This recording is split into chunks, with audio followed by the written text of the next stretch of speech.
To be or not to be? That is not actually a question, but a fucking statement. Ladies, gentlemen, and variations thereupon, this is Modern Escapism.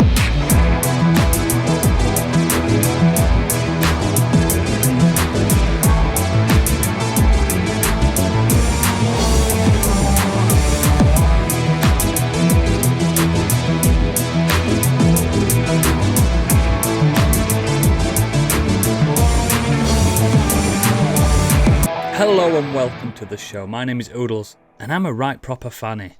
Joining me today, with a head like a potato, it's Biggie. Fucking hell, alright, go straight in there. Also, with a head like a potato and tuna, it's Gadget. And tuna. And tuna. Yeah. It's a potato and it's smelly. Ugh. And, with a head like a potato smothered in beans, it's Candy. How could you? We have an understanding. With a head like a packet of cheese and onion Walker's potato crisps, it's Stick. I had a nap before podcast. I didn't have time to write anything. I think it shows. I don't know if they're going to spot it. Someone once asked me, do you Terrible. script or do you just do it all off the top of your head? No, I write it down like a week in advance. This time I haven't. You have 2 weeks to do it as well. Now. Yes, I know. How is everyone? Shocking. Yeah. Okay. How is everyone? A bit low energy. Yeah, I just woke up from a nap. I don't know what year it is. I've just had a nap. Well, I've got a hat on. And we've all got like pillow creases on our faces. Got my hair. To be fair, I was lying down before because I was putting Kai to sleep. And I was drifting off. God damn it, I want a nap. It's because it's 11:30 on a Tuesday night. We'll be all right. We can do this. Might see if I I have can bone of tap contention. narcolepsy. Okay. Yeah, because I was Isn't on it the bane last of contention? bone, isn't it? Phone. Oh. Bone of contention. Is it bone? Yeah. Okay. So shut up. I don't know. I don't use the phrase. If it's a bane of contention, you just get this. I wasn't on the last. I obviously wasn't on the last podcast. Weren't you? No, but it was 2 weeks ago, so I don't expect you to remember. Don't worry. Well, the podcast has been recorded since then. Oh. Yeah, next time, skip some shit news and talk about Gene Hackman. Fuck me. Gene Hackman. Why? What's happened to him? Oh, it's a bit depressing though, wasn't it? Yeah, It was in my list. I got overruled. Of all time. And you just That's skipped old over news. it. I was overruled. Yeah, but next time talk less shit about whatever else. Rest you in talked about peace, that I can't Gene remember, Hackman. 'cause I can't remember. Rest in peace, Gene Hackman. Over a month ago. Yeah. The irony is I'll probably cut this. No. If we don't acknowledge he died, he never died. That's how I see it. Despicable. Rip hackers. Anyway, that was it. I can't remember anything else. Oh yeah, I do actually Oh remember something God, else. it never But ends. I've saved it for another time. Don't you worry about that. Oh my God, that's So it'll be obvious. further along that we won't remember it. No, I actually took a video clip of it and saved an audio. Oh no. That's quite frightening. Anyway, speaking of fumbling the news, it's time for Biggie's breaking news. Oh, he's on one tonight, isn't he? You may already know, but he doesn't, because it's time for Biggie's Breaking News. SAG-AFTRA, that's the acronym, actors' strike sets to continue as the union warns of alarming loopholes for AI abuse in its latest proposal. Actors from the US union have been on strike since July last year, as we've already covered, as the union negotiates with various video game companies on the interactive media agreement. Biggest sticking point is protecting actors from AI abuse. The union recently submitted a counter to this proposal that diligently addresses all of the loopholes and will result in a contract that offers the minimum protection of our members in need in order to maintain sustainable careers as video game performers. The bargaining group would have you believe that these are close to reaching a deal. This is not the case. They are hoping our members will turn on each other. And the negotiators, on behalf of the video game companies... They are hoping our members will turn on each other, not we are hoping. Fucking hell, Biggie. Oh, sorry. Here at Modern Escapism, we hope that the actors we're hoping we turn kill each other to get yeah. better deals for those that survive. There can only be one video game voice actor. Oh god, Troy Baker's going to voice everybody.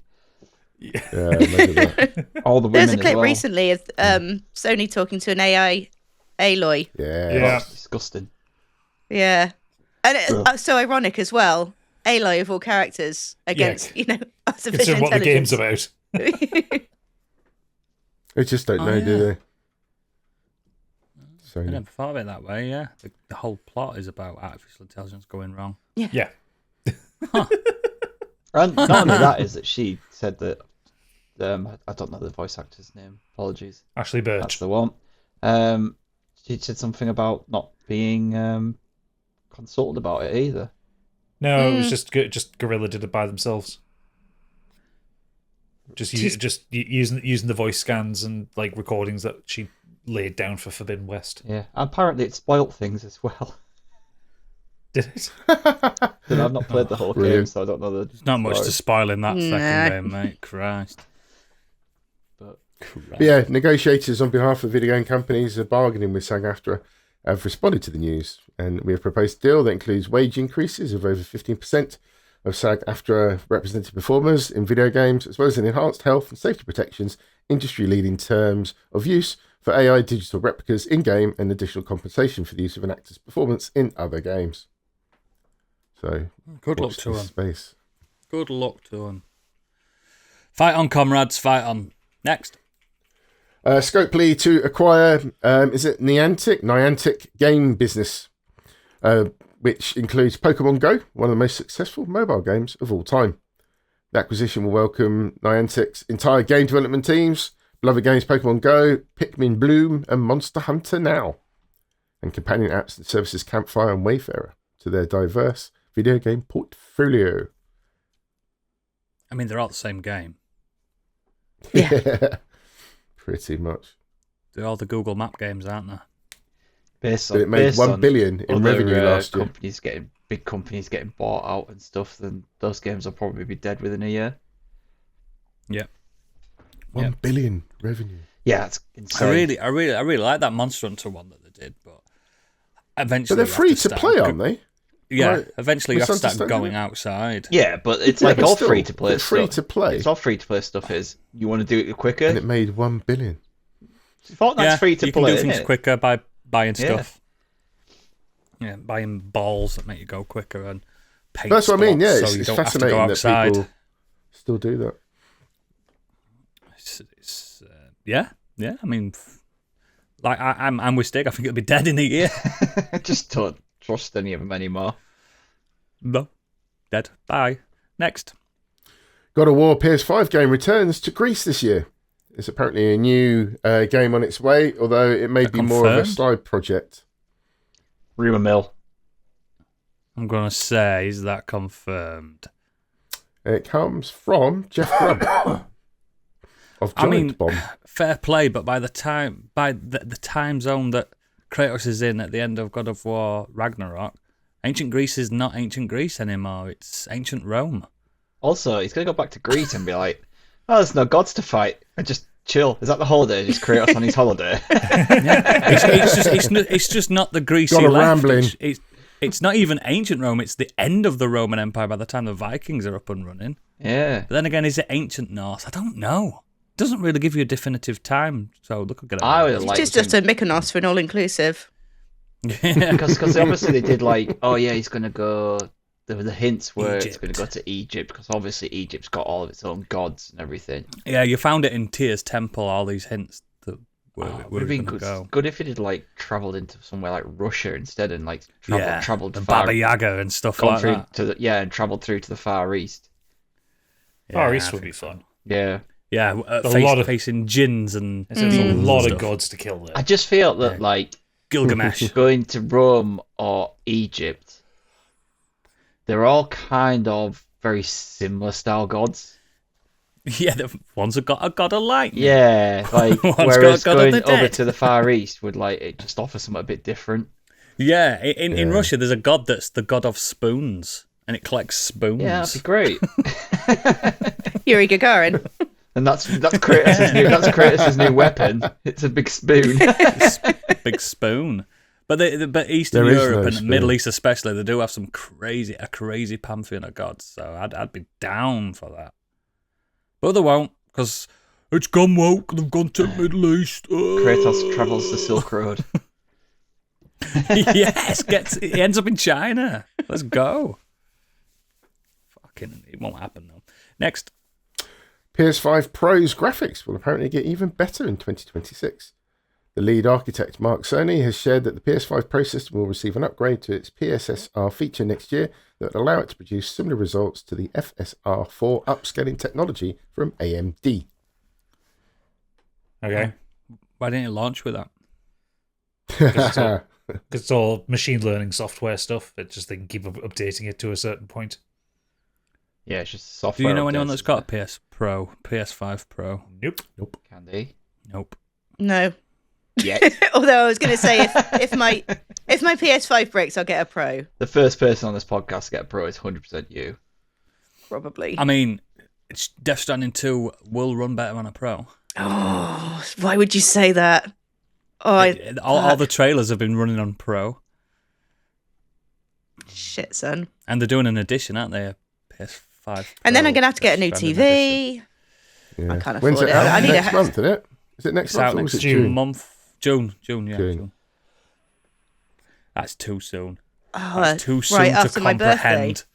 That is far too soon to comprehend that the GOT is released in 2 months. That is surprising, Got isn't it? I it. still it's just not really a summery game, is it? But there we go. Not that I'm mad that it's coming out earlier than I expected. The first one was set on the beach. It weren't. One. Cool. Next. Well, speaking of Sony, another PS5 live service title does a Concord. Game and dev to close 2 weeks after PS5 launch. Yep, Spectra Divide. I don't know if you guys even know about it. Never It's a fucking PS5 heard of it. live service game. It looked to emulate Valorant in a 3v3 setting. It was released on the 25th of February. What's it But called? within the next 30 days of its release, the You can't buy it title will be physical, taken can off you? Oh, permanently. And mounted I don't think that's in my collect dead retirement games. fund.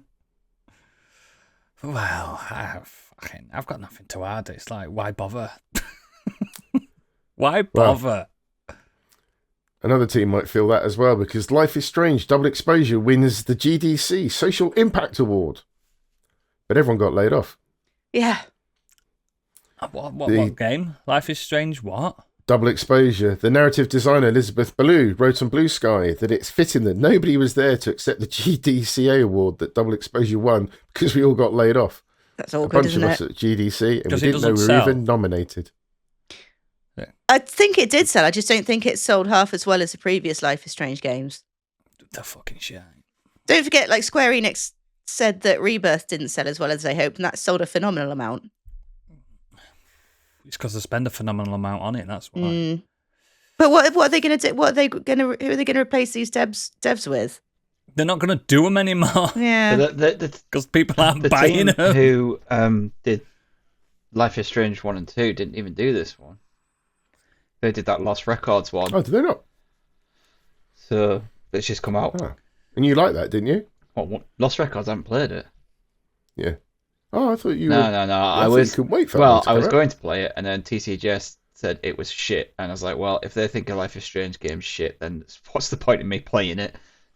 Like, They like yeah. them, don't they? Yeah, they didn't like. do, They didn't yeah. like Yeah, Double if they don't Exposure fucking either. like I 'em. really didn't like the ending. So it's just I'd say it's sad to see it go, but I'm not 1 and sad. 2 were great, and then just hasn't anything afterwards. It's just kind of just taken a downward trajectory.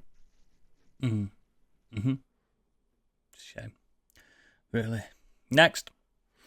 Some more positive news this time. Xbox Next Gen console reportedly targeting 2027 and maybe with a handheld device due this year. That's cool. It's just a ROG Ally with an Xbox button.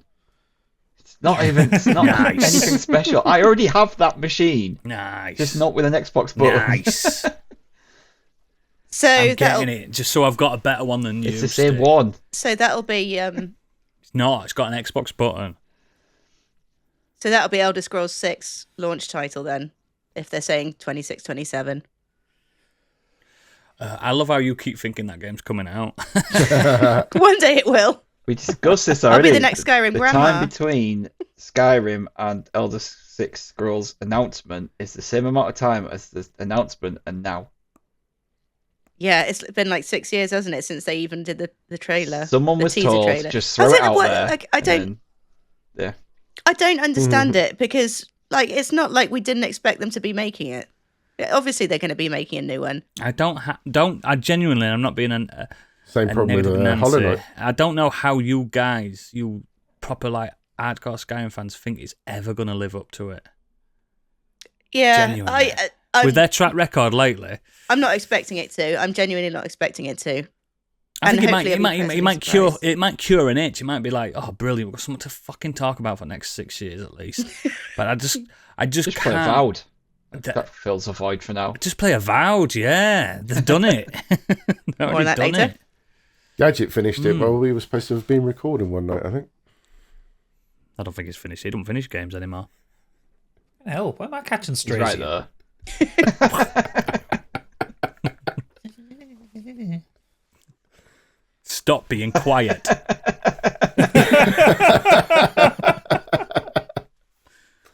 Next. Over to the world of film and TV. Warner Brothers are negotiating the big sale of shelved Coyote versus Acme movie. So we may still see this film. I want to see it. Zaslav will want far too much money for it, and then he'll say, no one wanted to pay enough for it, and then we'll just put it back in the vault and it's a tax write-off. Apparently it's a $15 million range of money being talked about at this point. So it's entire production budget. Pretty much. Netflix love throwing away money. They'll buy it. I want to watch it. I love that kind I of... like the sound of it. It sounds great. Yeah, I love that kind of play on something classic. So it won't live up to expectations now. This is the point. Everything gets so fucking hyped now. Anyway, next. Amy Pascal and David Heyman have been confirmed to produce the new James Bond film at Amazon. If you're unsure of who these people are, they're hard at work on either HBO's Harry Potter reboot or Spider-Man 4, Beyond the Spider-Verse, and Spider-Noir. As well as Maybe they Narnia should find some people film. who like have a slightly calmer work slate. Yeah. They don't tend to do that, do they? They're just like, you're on this. Do you want to do this as well? Yeah, let's just do all this. Let's just keep going. And nothing gets finished. Let's just all work on three of the biggest things going out in the next few years at the same time. Yeah, we obviously we won't half-ass any of them. Fuck off. Give people a fucking rest, man. Let them put their effort into one thing.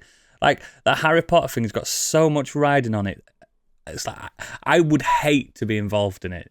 Just for sheer backlash of it. Yeah. But They won't be able to... Even if it's great, people will be like, it's not my Harry Potter. Exactly. There's no way to win, I don't think. As long as kids like it. I just don't see the point in looking at like... It's not for kids, it's for adults. Like just, if it's great, it's great. Like, I don't give... Like, I really don't care. People do. I know. Like, it's irregardless. And like, I know a mate. I've got a mate that swears blind Halo's not a good game, and I'm like, are you fucking unreal? Because he's a big PlayStation fanboy. I'm like, if you denounce Halo, there's something wrong with your eyes, ears, and thumbs. Do you know what I mean? It's a phenomenal game. Just because it's green. Oh, like they should have got Adam Driver or someone to play Snape because he looks more like Alan Rickman. It's like, the whole point is not to look like that. It doesn't look like Alan Rickman. If every character comes on that screen and looks like the film versions, it's not a remake. It's a retelling. Like a cheap rip-off. Yeah. The only thing that's probably going to be similar is probably set designs. I hope that would be, more than any actor, that would be what I would be most upset about. If Hogwarts looks completely different, if they use a completely different theme tune, They might do. it would be so. They might, but it would be so jarring to go to Hogwarts. Look at Rings of Power doesn't use Howard Shaw's famous. Yeah, but soundtrack, Lord of the does Rings it? doesn't have a big, massive theme park based around how the sets look, Oh yeah, whereas Harry Potter does. yeah. I suppose they could just use Hogwarts as is, couldn't they? I think and occupy it with different faces. I mean, Hogwarts really is kind of the main character, isn't it? If you look across all of the Wizarding world. So that was the exciting thing about the game, was running around Hogwarts. Yeah. Well, the game was called Hogwarts Legacy, Yeah, wasn't it? but Harry Potter. it would be nice to just see it done slightly different. Like, yeah. I would like to see it a little bit different. I'd like to see it like I don't know. I just want to see somebody else's spin on it. Mm. It can't hurt because the originals still exist. Anyway. That's how I see it. Anyway, next. Speaking of franchises and Bond, Jason Bourne franchise is apparently having a reboot as rights to the spy saga leave Universal. I like the Bourne series. Big old shrug of the shoulders. The first three, I great. didn't And understand then the words he said.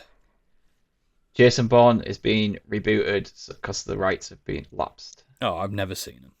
First three are really good. Really Yeah. good. If you can, handle the shaky cam, it always made me feel sick. Those films. But it forced be a bit James. too much. It actually forced James Bond to go in a different direction because of how corny Pierce Brosnan's Bond's got. You know, like surfing 100%. on ice or whatever he did. Racing on ice. Race on ice. Yeah, but it wasn't there a surfing parachute?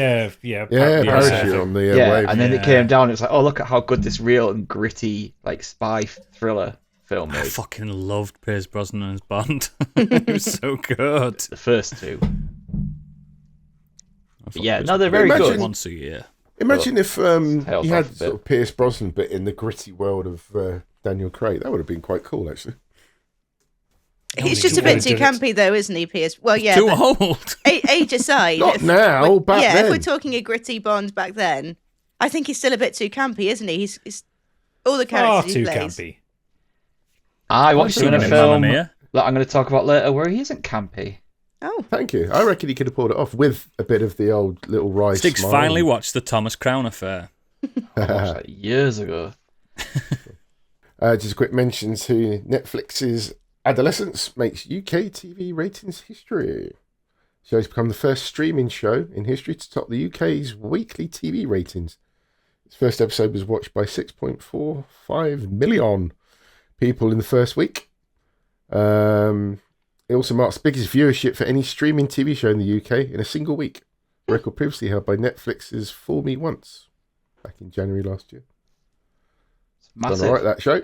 It's More on that been later. massive, yeah. Like just talked about in the news, in Parliament. It's reached like the Prime Minister, and he said that how important it is. Like some of these things that the show touches on that, as a society, we should be looking at, like especially as parents and teachers. More on that later. Yeah. More on you later. Yeah, more on you later, bitch. Ooh. I'll be on your Nice. mum You're later. reviewing Biggie later. You'll be on my mum later. She's dead, so you're a necrophile. I need to find Biggie's Metacritic Maybe that's score. why she doesn't Not move stopped around me much. before. You disgust me, all of you. Over to other music. Sleep Token announced a new album, even in Arcadia, and released a lead single called Emergence. The Master I can Superstar hear, I announced can hear their Candice fourth Fanny being album. from here. Not just Candy's Fanny. all of us. I've already pre-ordered it. Not all of us. I've pre-ordered the vinyl with a T-shirt. So I get- what you're saying, Stig, is this is a good year for music for you so far. Yeah. So you've had Coheed this month, and now you've got Sleep Token coming out. Yeah, I've discovered something else new as well. So, Okay, then. yeah, it's been really good. To be a fly on the wall in Stig's house while he's discovering Eureka moments. Love it. I'd love it. Next. Just some Biggie Bully. Start again. Just some Biggie Biggie bullet Bully. points. You will never Biggie, get this biggie, right. biggie. Yeah, Biggie. Is it a bully bonus, Biggie? Biggie special Bully Biggie. prize. Speedboat. Ori, No Rest for the Wicked studio goes fully independent in the aftermath of a private division closure. Moon Studios, developer behind the series, has announced it's fully independent, having secured its rights back after they left Take-Two publisher Interactive. Good. 90s Nintendo console runs faster as it gets older. Not like me. And no one knows why. Apparently the SNES has been discovered that recently by a team called Tazbot, where they're behind robots designed for tool-assisted speed runs. They've noticed that the SNES's audio processing unit, APU, often runs too fast, which causes game audio such as music and sound effects to become higher pitched. And they cannot understand why this happens. All right then. Monsters. Maybe Doom will be better on it though. Doom. I don't think Doom was ever on SNES. It was. No, it was. Just wasn't It very ran good. like shit. That's what I mean. I can't imagine playing Doom on a SNES. It's because they didn't have the 3D accelerator chip that you had, like Lilac No, Wars that's what I'm had. saying. So it was It came on a different cartridge, didn't it? Yeah, so it was the software renderer, which you could get on PC, but it meant it ran at about 15 frames a second and was just really fucking slow. Also, no blood. Because Nintendo. Yeah. Weird. Sadie Sink will star opposite Tom Holland in MCU sequel Spider-Man 4. Any guesses who she'll be in the movie? I think it'd be Gwen Stacy, surely. Yeah, they've already got an MJ. Mm-hmm. Everyone's like, "Oh, it's going to be MJ. 'Cause she's got orange hair." It's like, well, She doesn't have to Yeah. have orange hair. Nope. Yeah. She will be. Spider-Gwen. Yeah, she'll be young Aunt May. Spider-Man goes back in time and ends up getting with his aunt when she's a teenager. Oh, Nice. whoa. It's not illegal. Futurama did it first.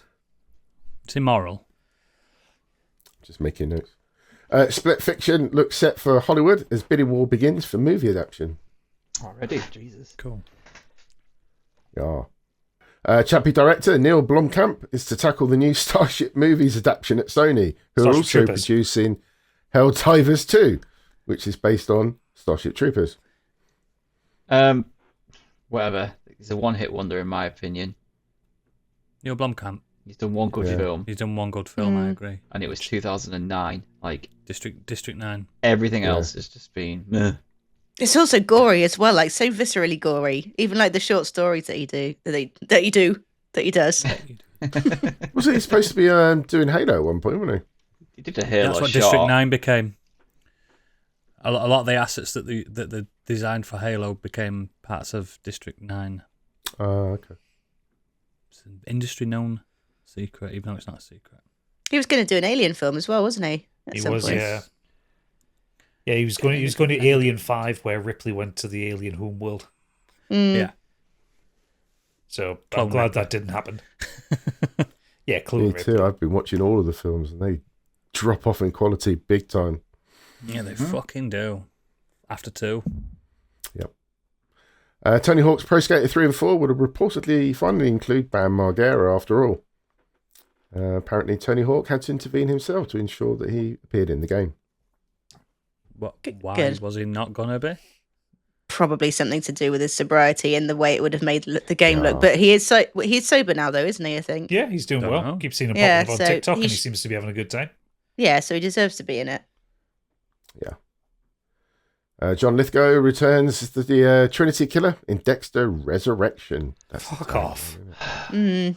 Way to ruin one of the best bad guys ever. So was Dexter just going to meet him as a teenager then? Completely kind of This undo, is all- undo the good stuff undo the introduction to the Trinity Killer in the original series.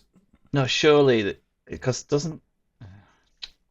Oh, he's gonna have I've met him at some point. Oh, just fuck off. Just no, Could it possibly be flashbacks or something? I don't Flashbacks to know. what? Because Dexter Resurrection is that the one with the So kid? th- No, no, it's not. So this is a the new one. sequel. It's not the prequel. It's another sequel. The So only it's way this I don't works- know anymore. Right. The only way this works is him being a ghost and in Dexter's figure in his imagination. Yeah. Like, Well, they spoiler already alert, did that with you- Deb, though, didn't they? You can't, Yeah, they did that with Harry. can't come back from the dead when you've been chopped up. Chopped up and dropped in Miami Harbour. Yeah. It'd be surprising, wouldn't it? Yeah. Not impossible. Or maybe it'll go Unlikely. paranormal. That'd be cool. Yeah. Dexter has to deal with all the ghosts of everyone he's ever killed. Yeah, Dexter's mansion. Only if what's his name comes back. He's like he bursts through the door in the middle of the night. Surprise, motherfucker! Dogs. Yeah. Yeah. Surprise, motherfucker! Surprise, motherfucker! Yeah. Every time you talk about Dexter, it makes me convinced I never need to watch it. Just the first 4 series. Yeah. Nope. No, It literally just first 4 series. You would enjoy it though. You really would enjoy it. no, I wouldn't. So Sexy you'd as know fuck. when to stop. Mm.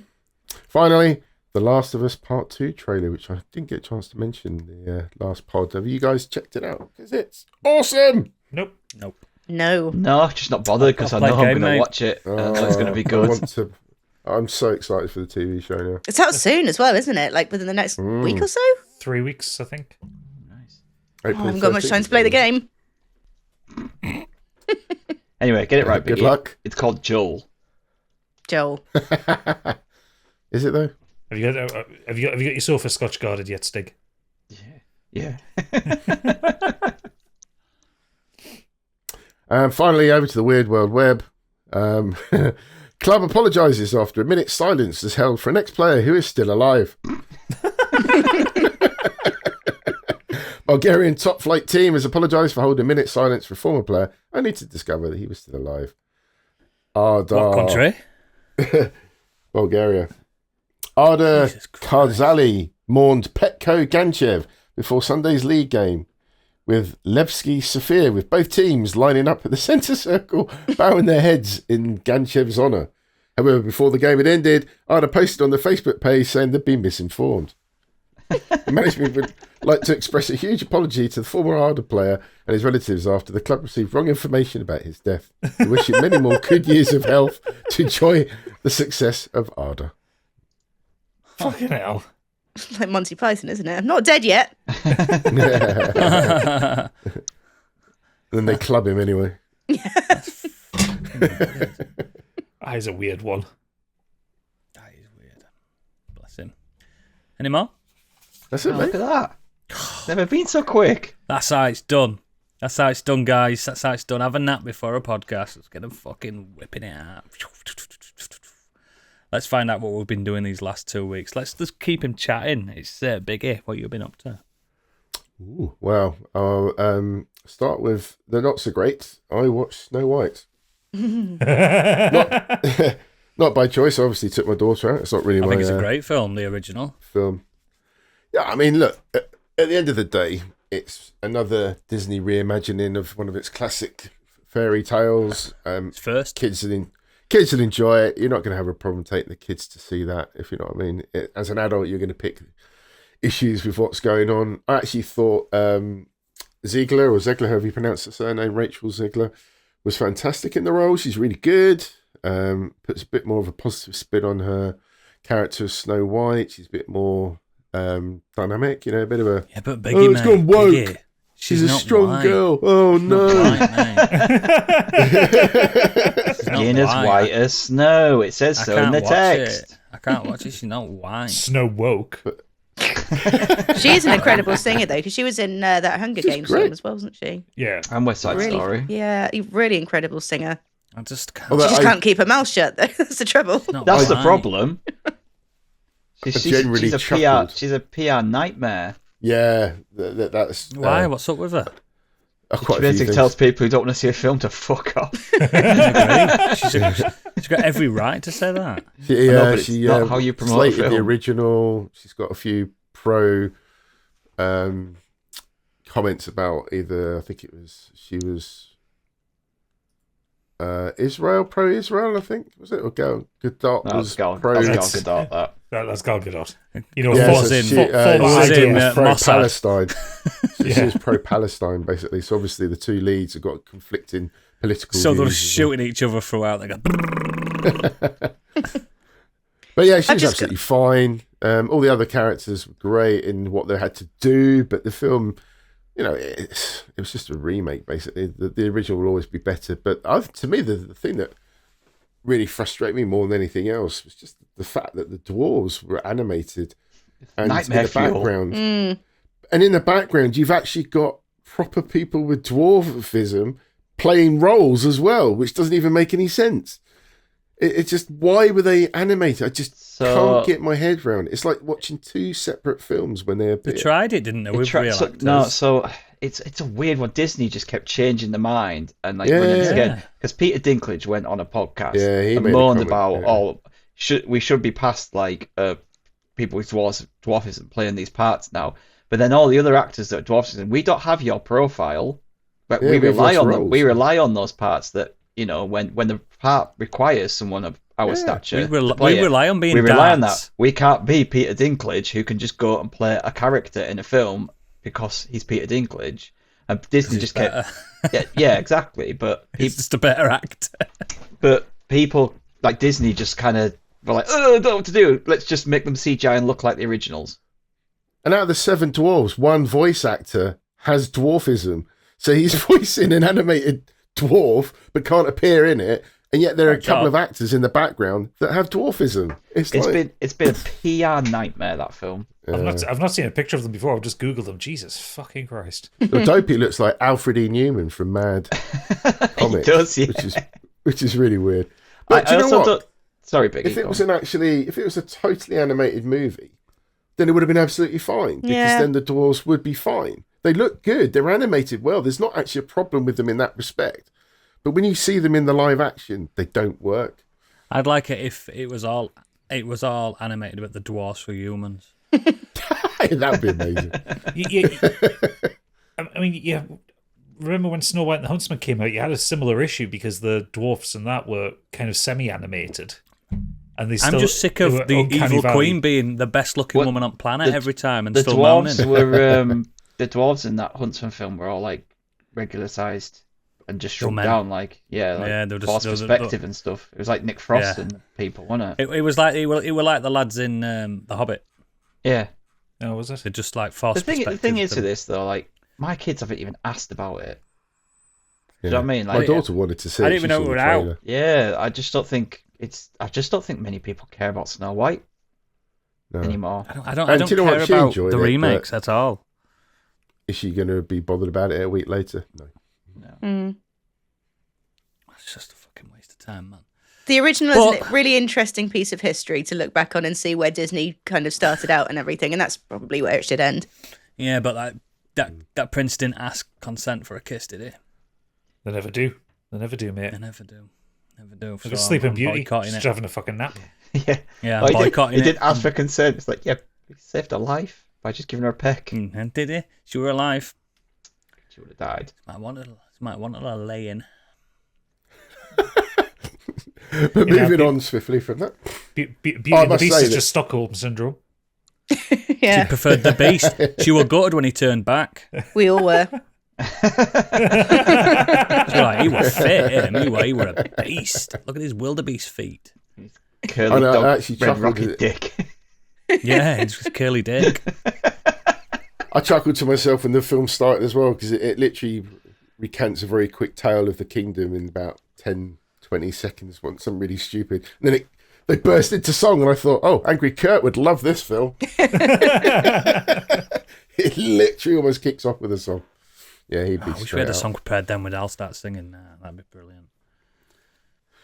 But yeah, the one thing I am going to talk about, because I have watched this week, and I think you guys have as well, some of you, is Adolescence, the 2025 British crime drama TV series. We just talked about it in the news briefly. It's a 4-parter created by Jack Thome and Stephen Graham, who also naturally acts in it.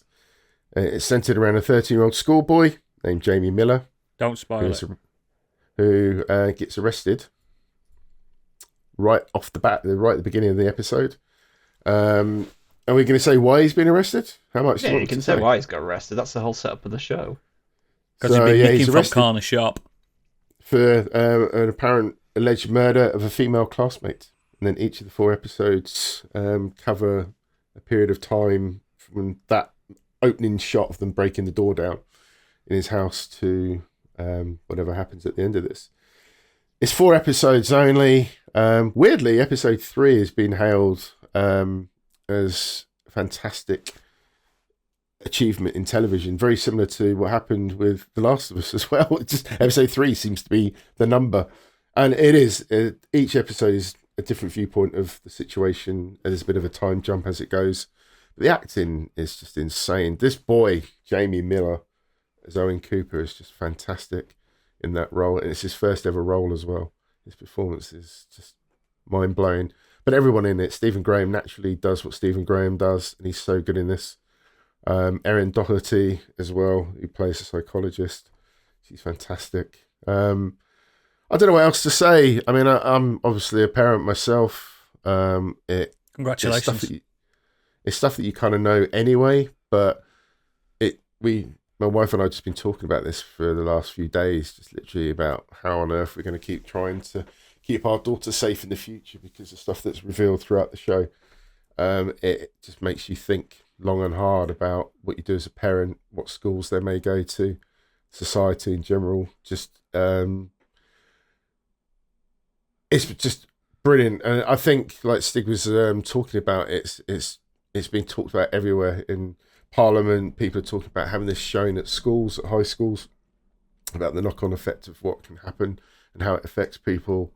It's stuff that we obviously know, and the thing that I found about this was that when you read or hear something on the news about some awful crime, that's kind of what you hear. You just hear what's happened. You might hear some talk about what's happened. There might be some newsreel, but it's kind of, it is what it is. But this show obviously presents everything that kind of happens to a point. And I think that was just even more hard hitting than actually real news, which is a weird thing to say, but I just think it nailed it even more home to me, if that's a way to present this. But yeah, because it touched on like how it doesn't just touch on what's happening to him, it touches on how it's affecting some of the people at the school, how it's affecting even some of the police officers, detectives, how it's affecting his family. Like it kind of goes to, it follows various people and various different viewpoints. And speaking of that, the camera is again all shot in one take. They did loads and loads of rehearsals to get to the point where they can do it in one take. And obviously there's some very clever camera work as they do that. But it's just insane. It's so good. I haven't seen Boiling Point, but if you've seen that, apparently it's a very similar one take process. Boiling Point. Yeah, it's really good. Boiling Point's really good. That's on my to watch list. But yeah, the camera gets really into people's faces as they're obviously delivering their incredible performance. So you just feel like you're right there and you can't help but get taken in by the atmosphere. And I know some people have mentioned about the walk-in shots, that some people feel like they're unnecessary, but for me, it added to the atmosphere. I thought it was incredible when you're watching these people walking through areas whilst things were going on in the background, the way it jumps from people mid-walk as well. I just thought it was brilliant, top to bottom. It is a difficult subject matter, but I just think everyone should kind of watch this, whether you're a parent or not. It's just, mind-blowing, incredible television for me. Congratulations to everyone involved. I liked it. I just sick of hearing about it because my wife's in it for 3 seconds and she can't shut up about it. She keeps pausing, like sending video to people. There I am, and she is, and I'm like, fuck off. I'm sick of hearing about it. I remember Dave, she messaged me saying, I've just seen Stephen Graham. I'm like, fuck off, because I love him. I was very gutted. You're just jealous of us, because I bet if you were in it for 4 seconds, you'd be fucking showing off to her all the time. No, I wouldn't watch. I wouldn't be able to watch it if I were in it, even if it for a second.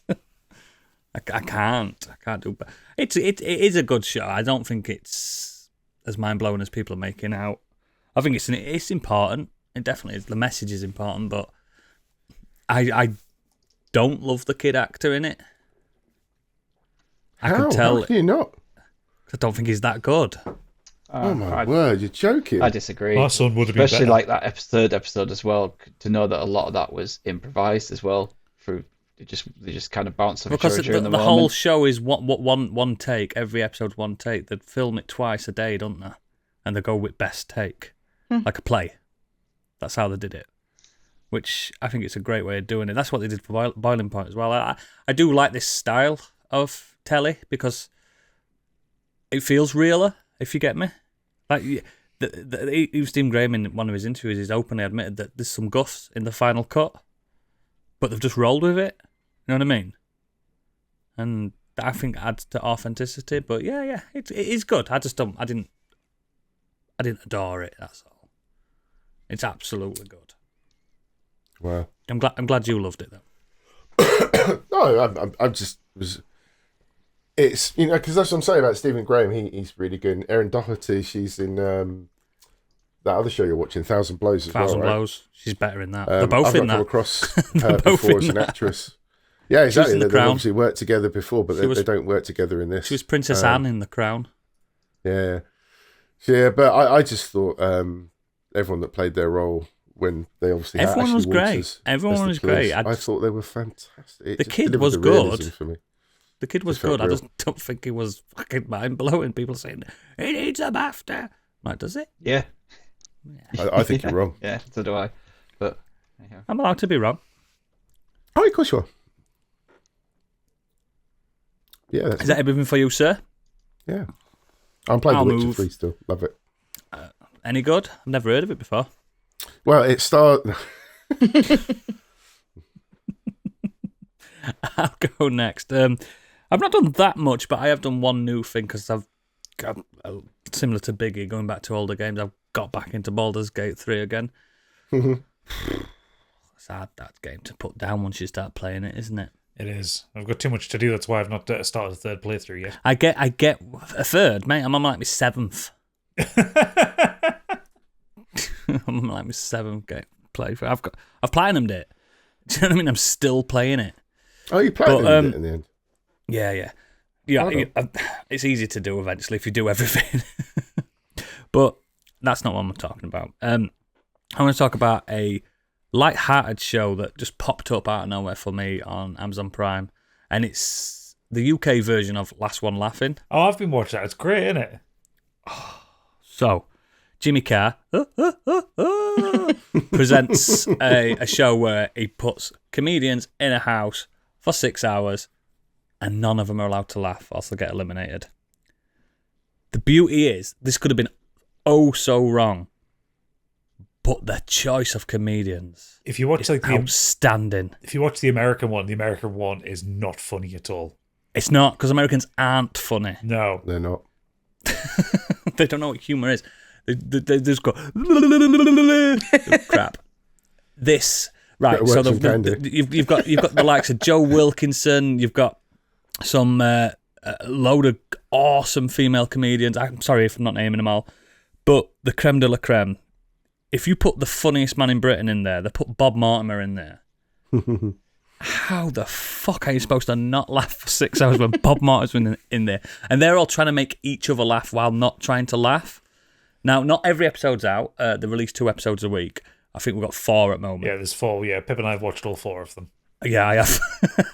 And I have not, had to rush to the toilet because I was pissing myself laughing as much in years. Because the show is filmed over the 6 hours. It's filmed 6 in one hours. shot. Yeah. So the first episode, it's chuckle worthy. It's not that funny, but each episode covers like an hour of the time that they're in there. Yeah. So by the time you get to the second one, they're all starting to lose it a little bit. Yeah, they get a bit crazy. Because Is it not cut then at all? Is it? No, is it not edited? really. it's edited down to half an hour for each episode, but Yeah. each episode covers an hour. But it's for me, it's Daisy May Cooper. She's unreal. She's really funny all the time. Every time someone tries to make her laugh, she just scrunching her face up. scrunches her face up like she's trying to eat a lemon. It's so fucking funny. And what's his name, Rob Beckett as well, because he's got Becky's good in it. his face is 82% teeth anyway. So it's like Yeah, he looks like the mouth of Sauron, doesn't he? yeah, and he's walking around trying his best not to fucking laugh. That's The a last great way of episode, putting it. the last episode that's out has fucking Danny Dyer coming in playing Harry Potter, and it's Danny one Dyer of the turns funniest up. things I've ever You were seen. trying to fucking mag me off at Dumbledore, and he's up fighting him. And there's one little skit that I'll live on in my mind for the rest of my life, is Joe Wilkinson doing a PSA on the RNLI, the Royal Lifeguard Association. And people fucking trying not to laugh. driest And thing in the world. You've got It's so Richard funny. Ayoade in there that's admitted saying he's not laughed since the 1990s, and he's breaking. he's breaking down because Joe Wilkinson's doing a little PSA on the RNLI, and it's the most British / funny thing. I was wetting myself. Like, It's really, really good. do you know how funny it was? Candy, you'll get this, and Biggie, you'll get this. Do you know when you're proper stoned and your best mate's there and you're just giggling and you can't stop and you get that hideous laughter? And It's that Lip without does that. stone. Yeah, You just, yeah. it's that without needing to be stoned.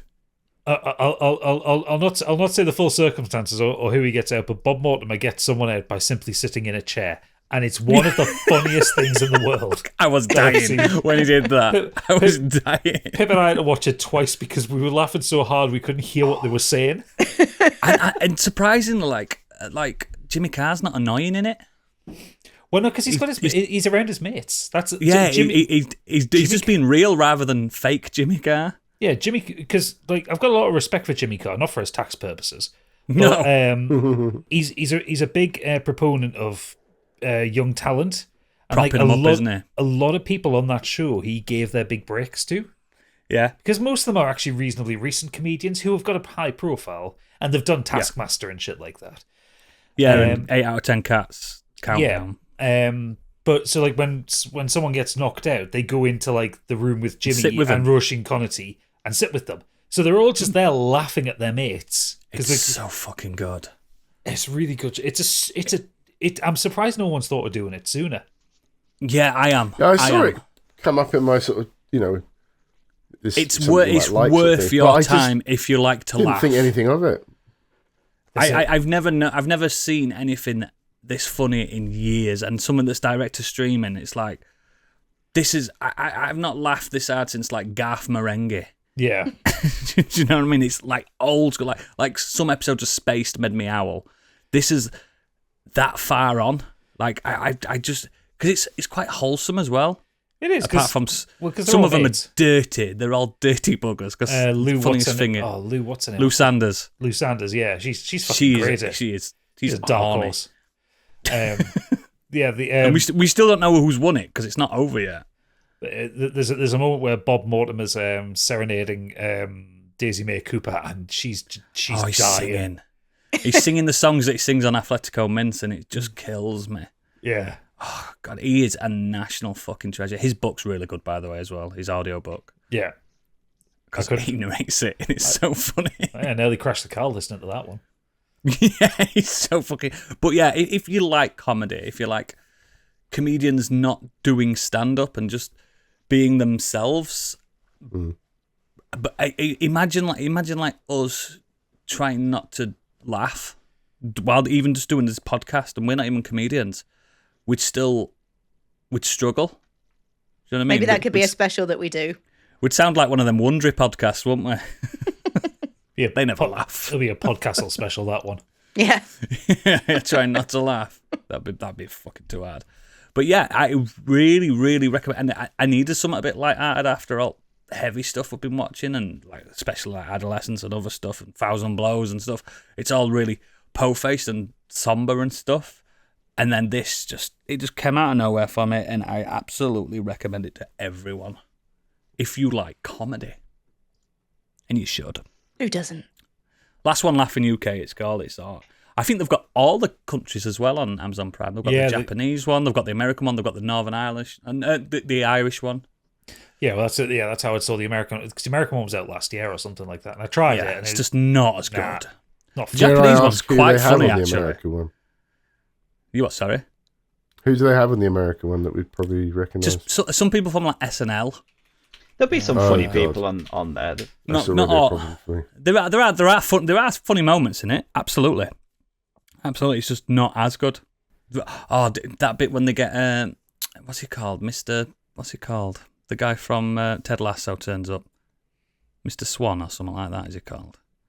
Oh yeah, well no, the character's called Mr. Swallow. It's Mr. Swallow. That's yeah, it. And it's him. It's him from Nick Mohammed. Yeah. Nick Mohammed, and when he turns up, it just turns up. He spins around a column, and he's there in room, and no one notices he's there, and and they're all trying not to laugh. If you've never seen Mr. Swallow, he's like It's unreal. he's like a Yorkshire Blue Peter presenter. Yeah, yeah. Oh, he's so fucking good. I reckon. I can't wait. It comes out every Thursday, I think, as well. Yeah, 2 episodes a week. I can't wait. I can't wait to see that because it's the conclusion. There's only 6 episodes this Thursday. And by the time you guys get to watch it, they'll all be on. And fuck me, it's so good. I hope they do it again next year with different people and stuff. Yeah. I can see it being like an annual thing, like a Taskmaster, just keep getting different comedians in. Same. Apparently people are proper digging it. It's all over TikTok, on my TikTok anyway, and stuff. So, imagine getting someone of the standard of like Dara O'Brien in there. Yeah, and just your classic. It doesn't even necessarily need to be British people. It's just what if they're known. You know what I mean? You could have your Catherine Ryan's in there. She's Canadian, isn't she? I know you hate him, Gadget, but imagine if it was Ricky Gervais in there. The man cannot stop laughing for anything. Yeah, he wouldn't last 2 minutes. You get punched to death. most comedians and everyone would laugh. Most comedians hate Ricky Gervais at the minute. Yeah, because he doesn't like them, does he? No. It's a sad time in the world though that this show exists and Sean Locke's not in it. I know, because he would have been. Imagine how fucking deadly he'd be in that show. And John Richardson, because they were really good friends. So John Richardson would be good in it. There's loads of people that you think, oh, you'd be brilliant in that. Do you know what I mean? Like, it's a good job they didn't put Bob Mortimer and Vic Reeves in at the same time, because that'd have been over. That'd have been chaos. Or you have like someone like Reese Shearsmith in there or something like that. Do you know what I mean? You'd be fucked. It did make me feel old when Daisy May Cooper's sitting there thinking, why have you put Bob Mortimer in with us? I used to watch Shooting Stars when I was a kid. I'm like, Jesus fucking Christ, so did I. Yeah, it's really. I don't need to talk about it anymore. It's just really worth your time, and sometimes it's nice to have a little bit of joy, isn't it? Yeah. I'll need it after Adolescence. Jesus. Yeah, watch it, Biggie. If your wife likes comedy, it's right up my street. Sit down and watch it. It's really funny. But speaking of joy, Candy, you've been up to, mate? Well, it's funny enough you should mention joy because I finally finished Avowed and I thoroughly enjoyed it the entire way through. Yeah, I don't really understand the kind of lukewarm reception, really. It's, like I said before when I first started playing it, it's not without its faults. However, the kind of, the heart of it is there. Like, the story's fine. It's the side quest where it really shines.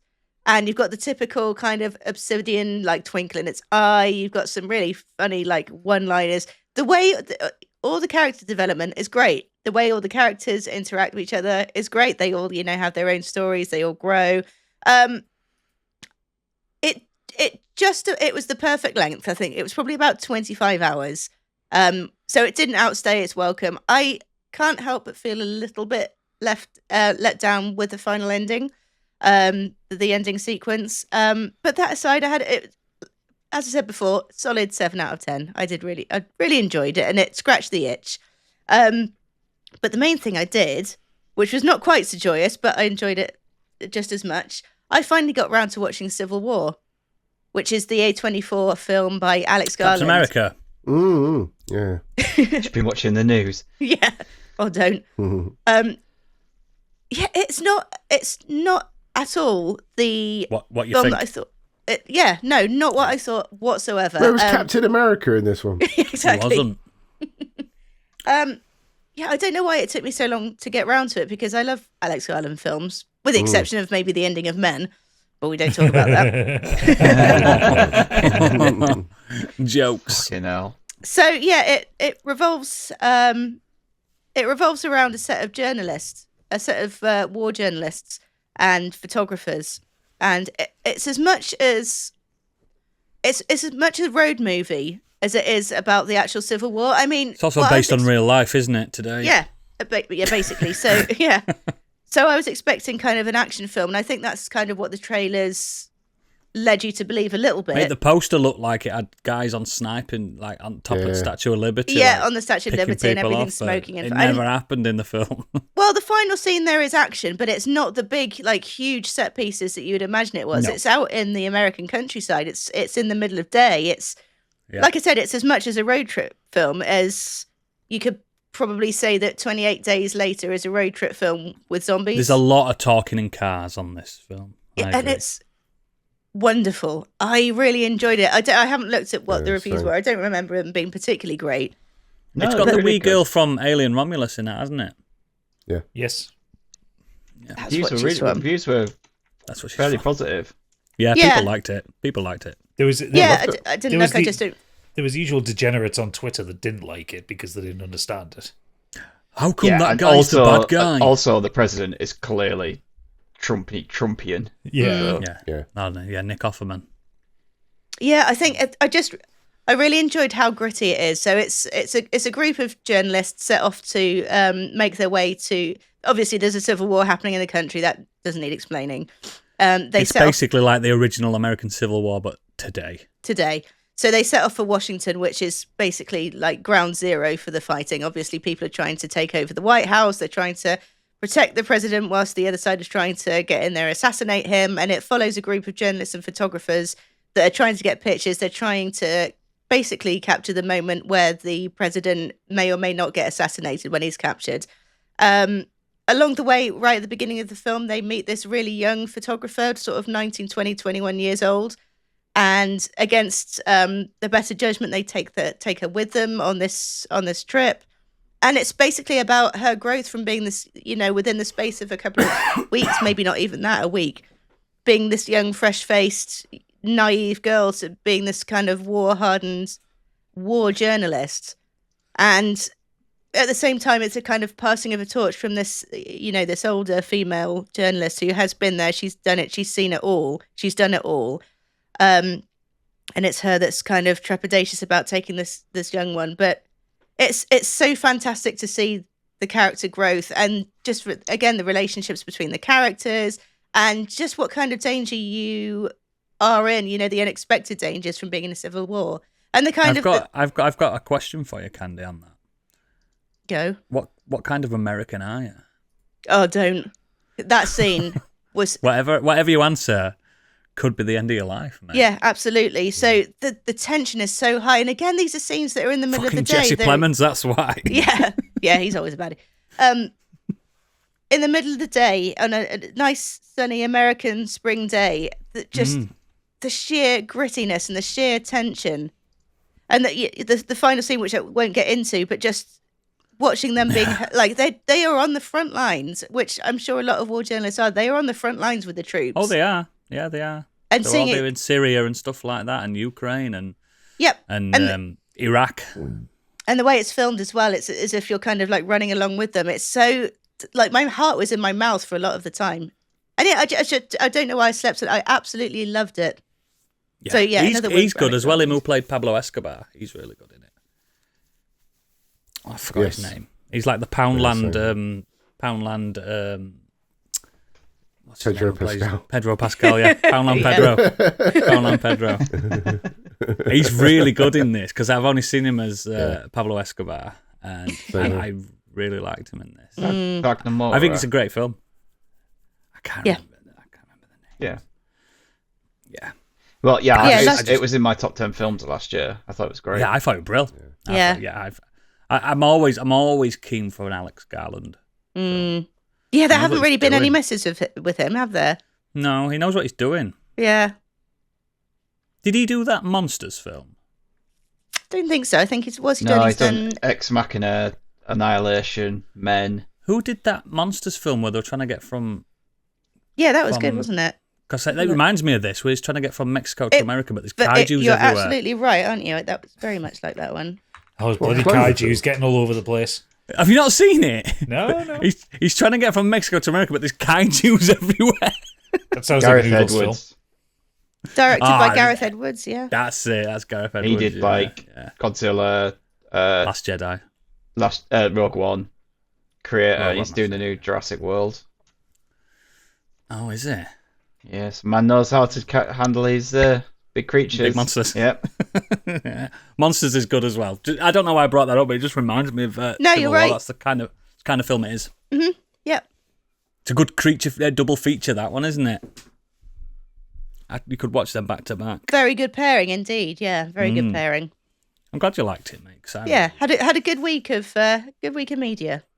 Cool. Biggie, not Biggie. Stick. Sorry.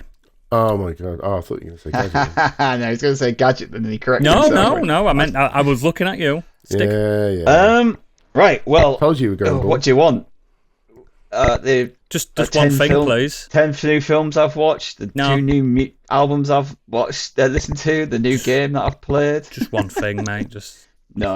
I've got a couple of things. I'll talk about some in the green room because there is some that I really want to talk about. But the first thing I want to talk about is a band I've discovered. You probably already heard of them. I'm sure Candy and you have, possibly Gadget, called Spiritbox. Yes, love them. I've heard of Spiritbox. They came into my rotation on Spotify because Circle With Me kept coming on. Like when I was just listening to, I'd tell Alexa to do play a song and it would come on after. Go mad. I was like, these are great. And then I listened to their new album, Tsunami Sea. It's fucking incredible. I didn't know a new album out. Yeah, so Spiritbox are a heavy metal band from Canada, and they're actually fronted by a female singer called Cornelia Platt. What? But she goes fucking hard. Yeah, she screams, doesn't she? She can growl with the best of them.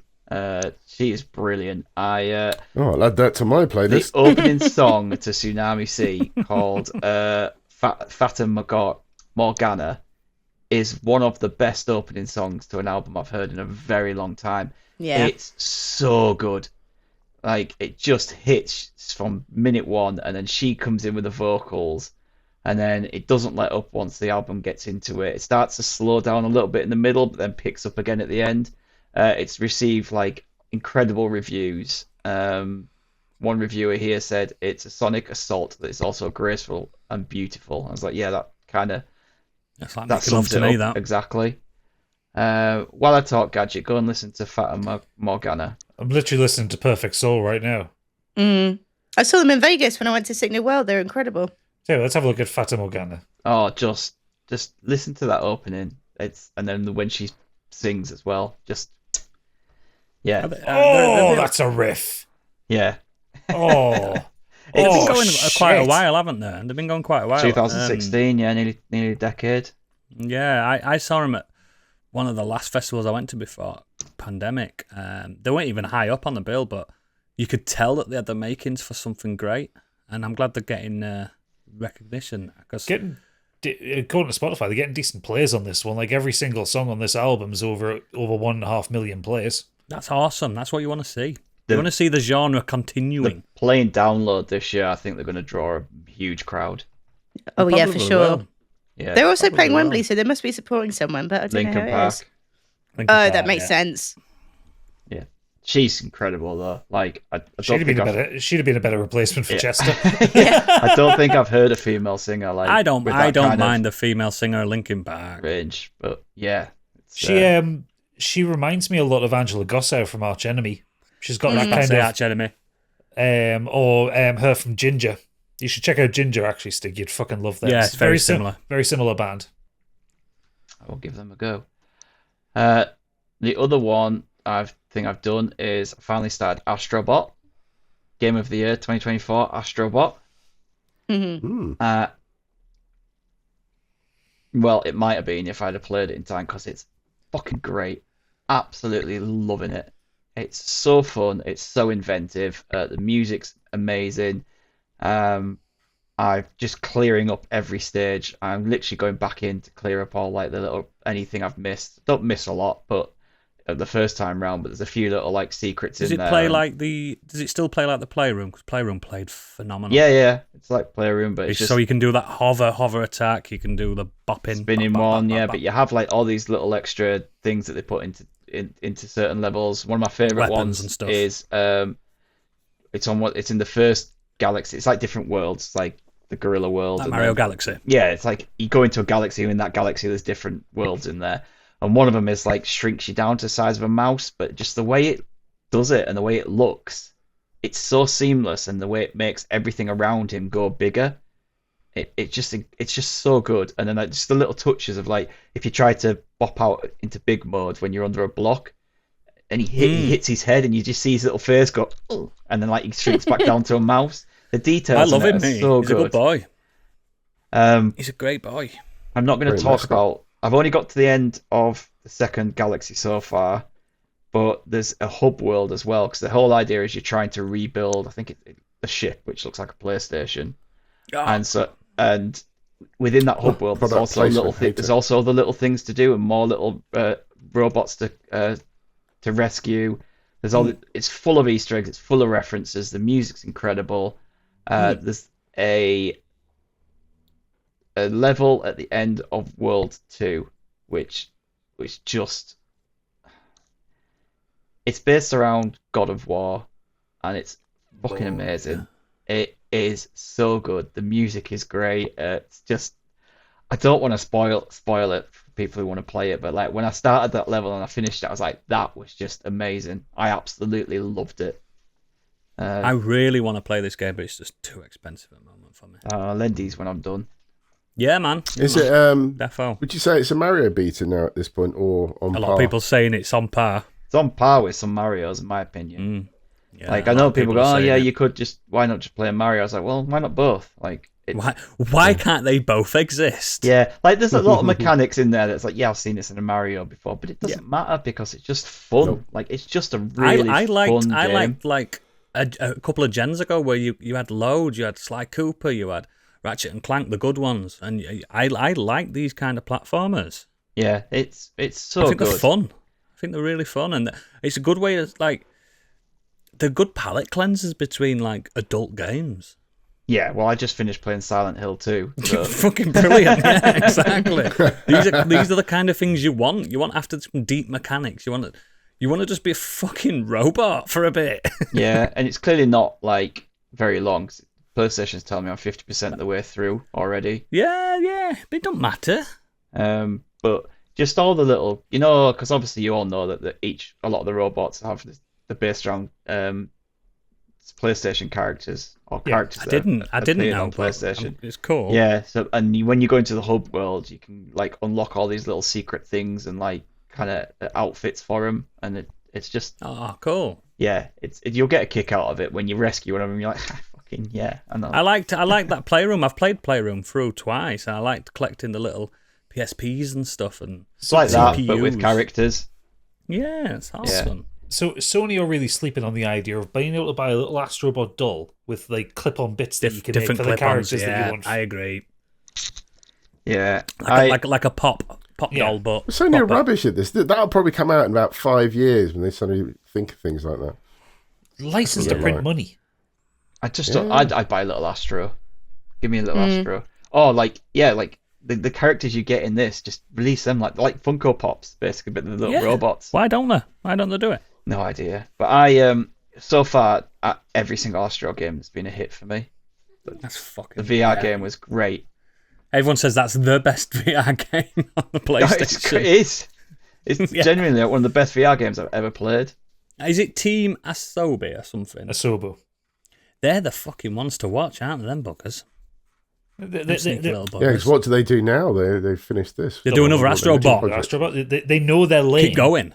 Yeah, just keep doing it. Do you know what someone said? I saw this other day on Blue Sky, and someone said, "Imagine if Team Asobi knuckled down and did a Astrobot kart racer.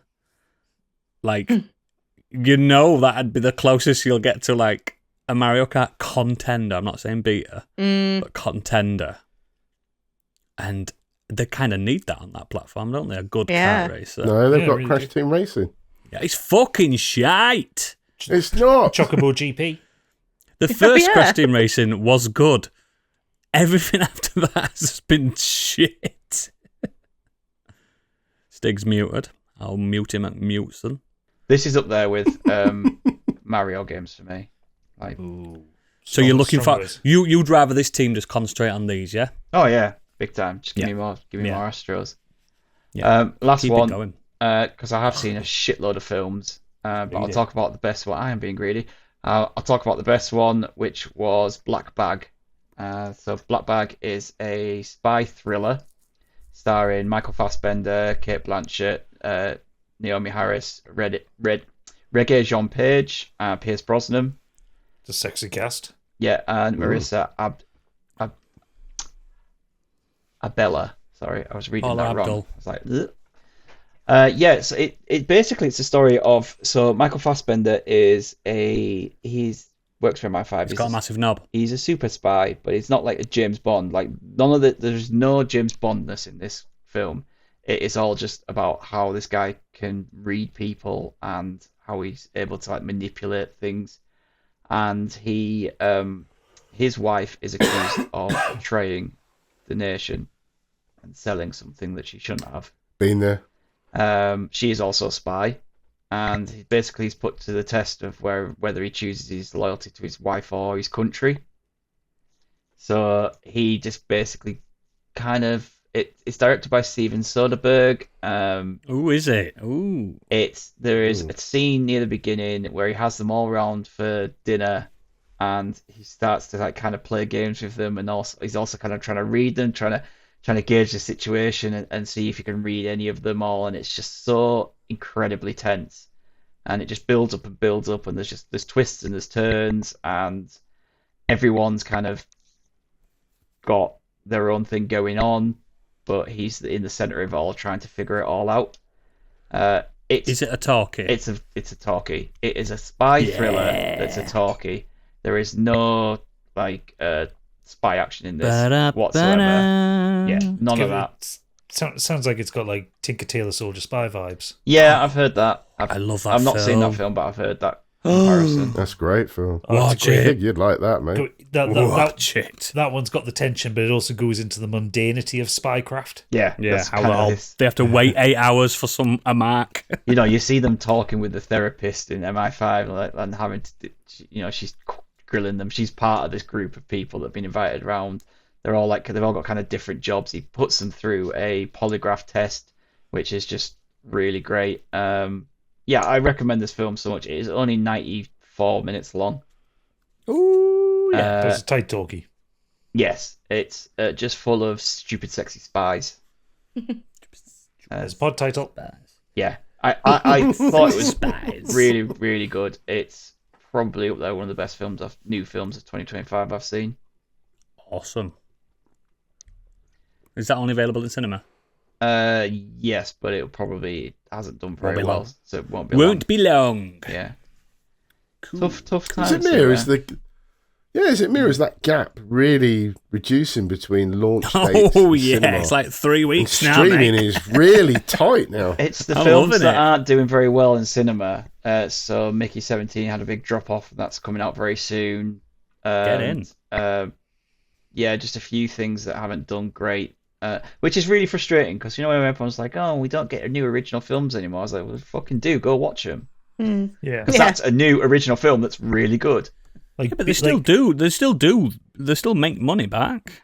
Well, but until recently, I never bothered to go for opening weekends at the cinema because I was like, it's fucking busy. I want to be able to pick where I sit, all that kind of thing. Now you got a little choice. Now I've got a little choice. I there was always the risk that Alien Romulus was not going to be at the cinema after a couple of weeks, so I had to go see that on the day it came out. Same with Mickey 17. I went to see that the day it came out because I had this worry that it wasn't going to last long at the cinema. What do you know? It's not lasting long at the cinema. I know. I do. I've said it a bit more, but I do like the cinema, but I do like the option that I can just wait a few weeks and I've got to watch it at home at my own pace. I know it's lazy. It really is a lazy It's very thing lazy. It is. It's absolutely a me But problem. I don't go out to the pub or anything like that, so going out to the cinema. Oh, for I me, that's do a little that too trip out. much. Yeah, but I was going to go to the cinema over week and I ended up in pub. the worry is just like if the quicker they release them, like they're not giving them a chance, or like they're not even giving them a chance for like a second wind. They're almost it's failed, get it out, and it's just like Yeah. Well, I get the experience of a cinema, but now I can kind of, with technology costly. that I have at home, I can replicate the experience at home. Yeah, so can I. Yeah. And there's I've not got that many 55 films. screen, there's- inch screen on the wall. Yeah. I've got sound bars. I can Yeah, I have. chill out in a nice, comfy seat and enjoy Pause a it. film on my own or with the family. You can pause it for a poo.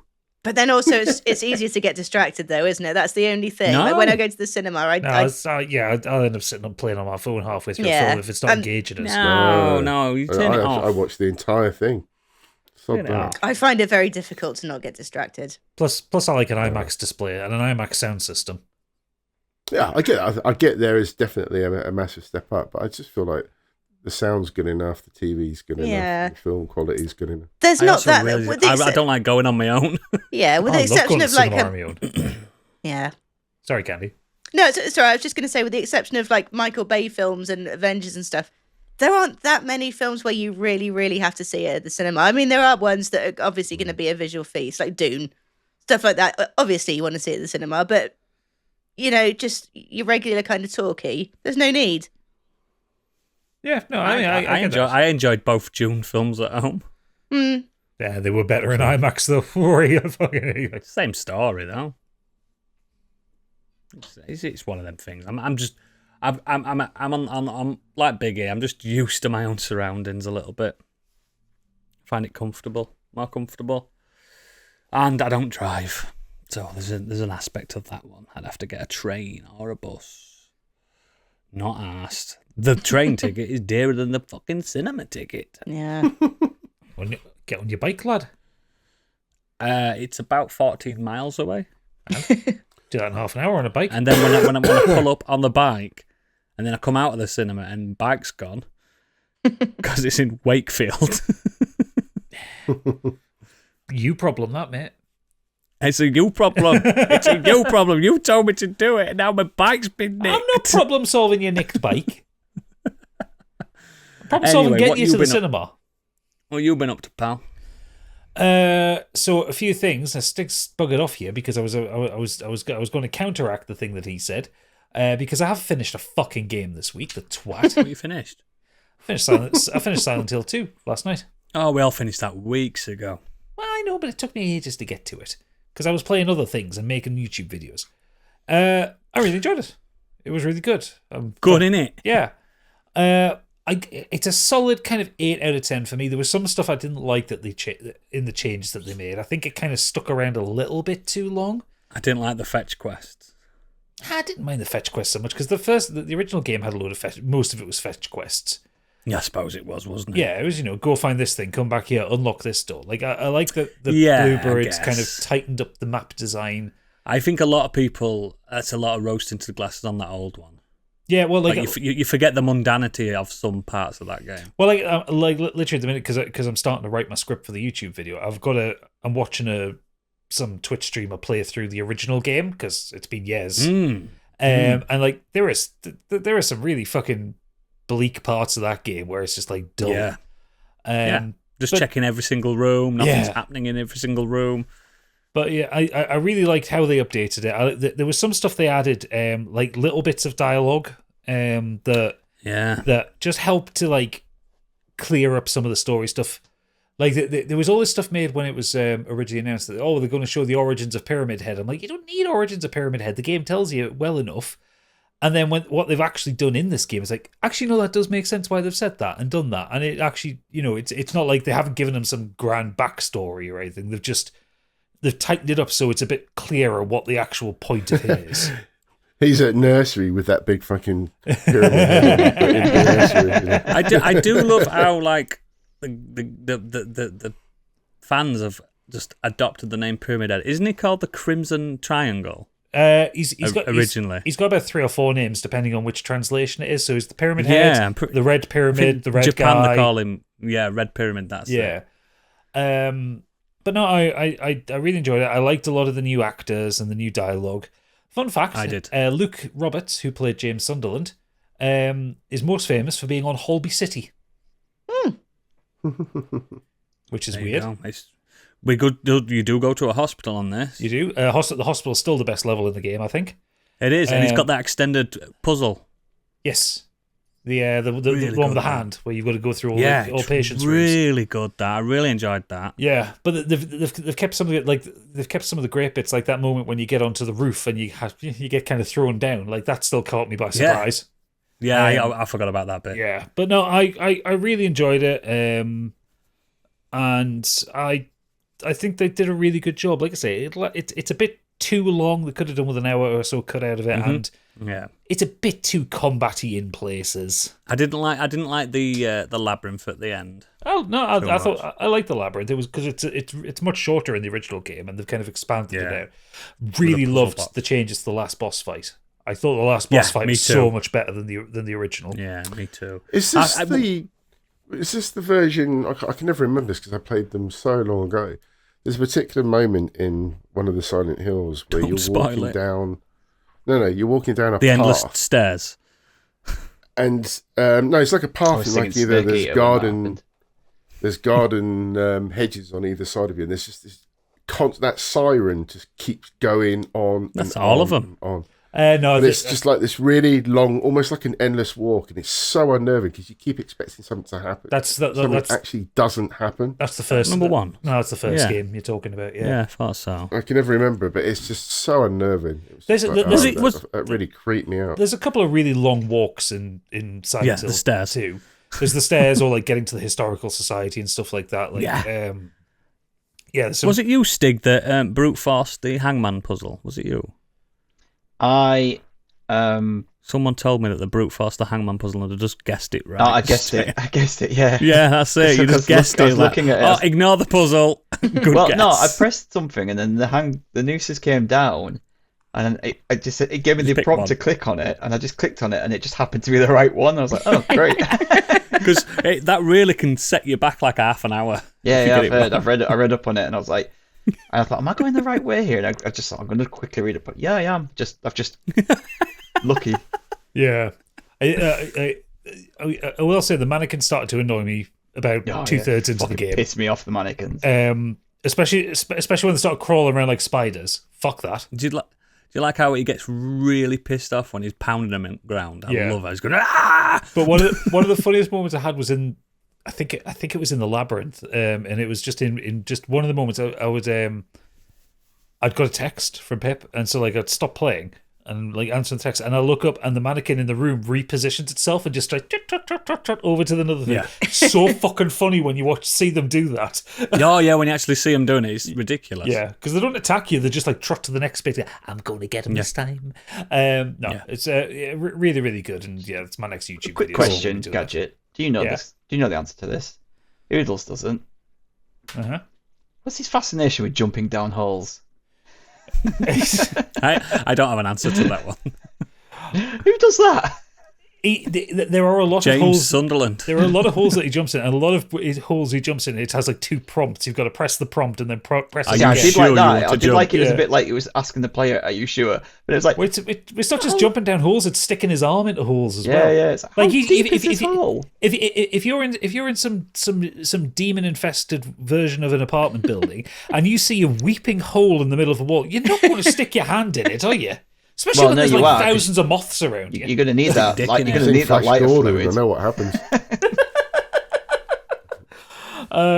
There is no reason for James Sunderland to jump down holes. He just likes holes. He's an idiot. But speaking of holes, he fucking is an idiot. Okay, but my main things, I've got 2 books to talk about this week very quickly. The first one, Candy, I'm afraid you're not going to like the title of this one. It's a book by a woman called Becky Holmes, and it's called Keanu Reeves is Not in Love with You. I'm out. Its subtitle is The Murky World of Online Romance Fraud. This is a really fascinating little book about basically, we've all had those kind of little spam messages that you get on Instagram or Facebook or whatever, where it's like someone pretending that they know you or trying to get your attention. Candy will have had them more than the rest of us because she is. No, I don't know. She is lady. I engage with them and they get pissed off at me and block me. Well, this is a bit basically Becky Holmes at the beginning of the pandemic. She got really bored. She created a Twitter account for the first time and was almost immediately deluged by scammers trying to either get in her pants or get her money off her. I like it when it's stuff like, "Hi, it's Brad Pitt here. Can you lend me $10 so me and Matt Damon can create another film?" Yeah, I'm frozen out of my account. I need 10 quid. This book is it's eye-opening. It's so fucking funny at times because Becky Holmes has got a really fun way of writing. And what Becky Holmes was doing when she was getting these scammers like kind of coming in and kind of harassing her, she would engage with them, say really stupid stuff like, you know, it'd be the scammer would say, "Hello, darling, how is your day?" And she'd say, "It's been fine. I'm just tucking into the neighbour that I killed earlier. He's a bit gamey." You know, stuff like that. And because they're working from a script and probably don't speak good English anyway, they're just answering in kind. And she would screenshot them all and put them on her Twitter account. And that's how she kind of got the interest to make a book, because she got a really big Twitter following from this. But she's not just taking the piss. She is actually talking about like real women who've been affected by these things. She only does it from a woman's perspective on this one, but she does acknowledge that it happens to men as well. But she's basically working on her lived experience of it, which is fine. She knows when to be funny and she knows when to be heartfelt. And when she's actually describing the stories of the women that she's talked to, some of it's fucking heartbreaking.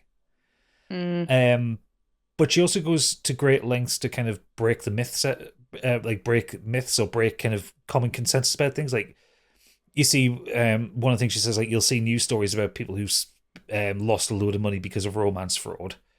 And the comments on the newspapers will all be like, oh, she's a fucking stupid slag and all that kind of thing. And she talks about it in great detail. It's like, these people aren't stupid. These people are vulnerable or have something going on in their life at the moment that makes them susceptible to this. They are conned by a con man. There's one really sad story about a woman who basically ends up having this kind of suspected kind of 18-month long distance romance with this guy that she thought was an American GI. And turns out it was some Somalian kid or Nigerian kid who scammed her out of £60,000. And stupid. And when she eventually kind of got him to admit to it, he then tried to keep having an online relationship with her because she was in love with the character that this guy created, and she was in such a vulnerable place she didn't want to let it go.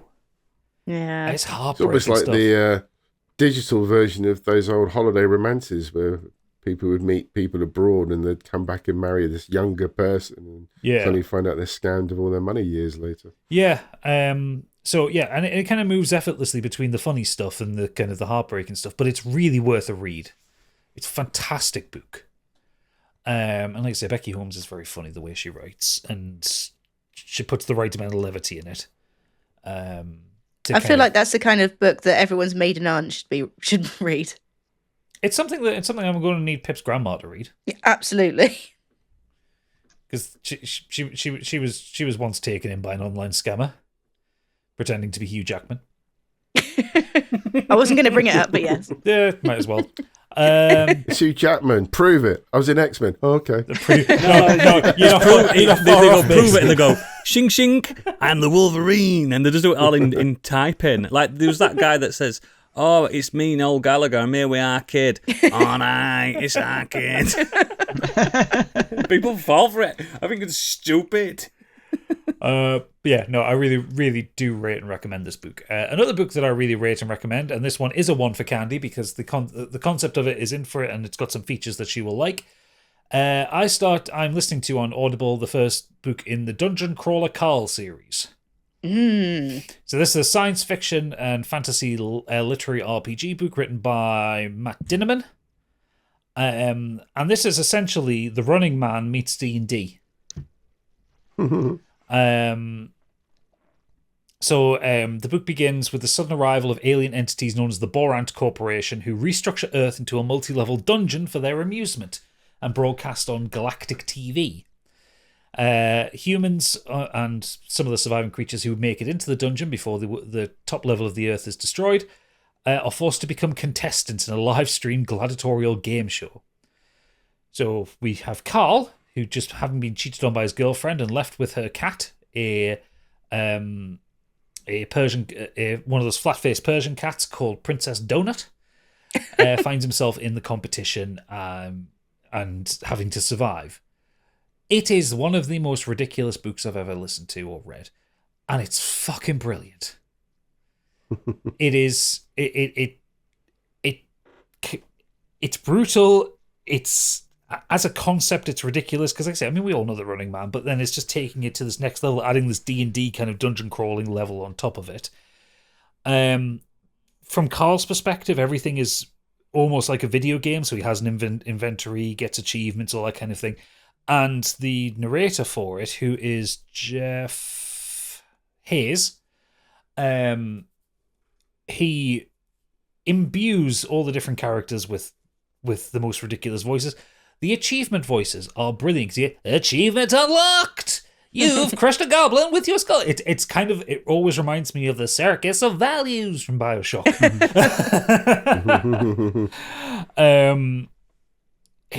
it's just genuinely really funny. A lot of the monsters a lot of the boss monsters they encounter do tend to be the humans who didn't make it into the dungeon and being repurposed into these horrible creatures. One concept of a monster is fairies that are multi-level marketing Huns. So they have asymmetric haircuts and wear little they wear pantsuits made out of leaves. Amazing. Because they're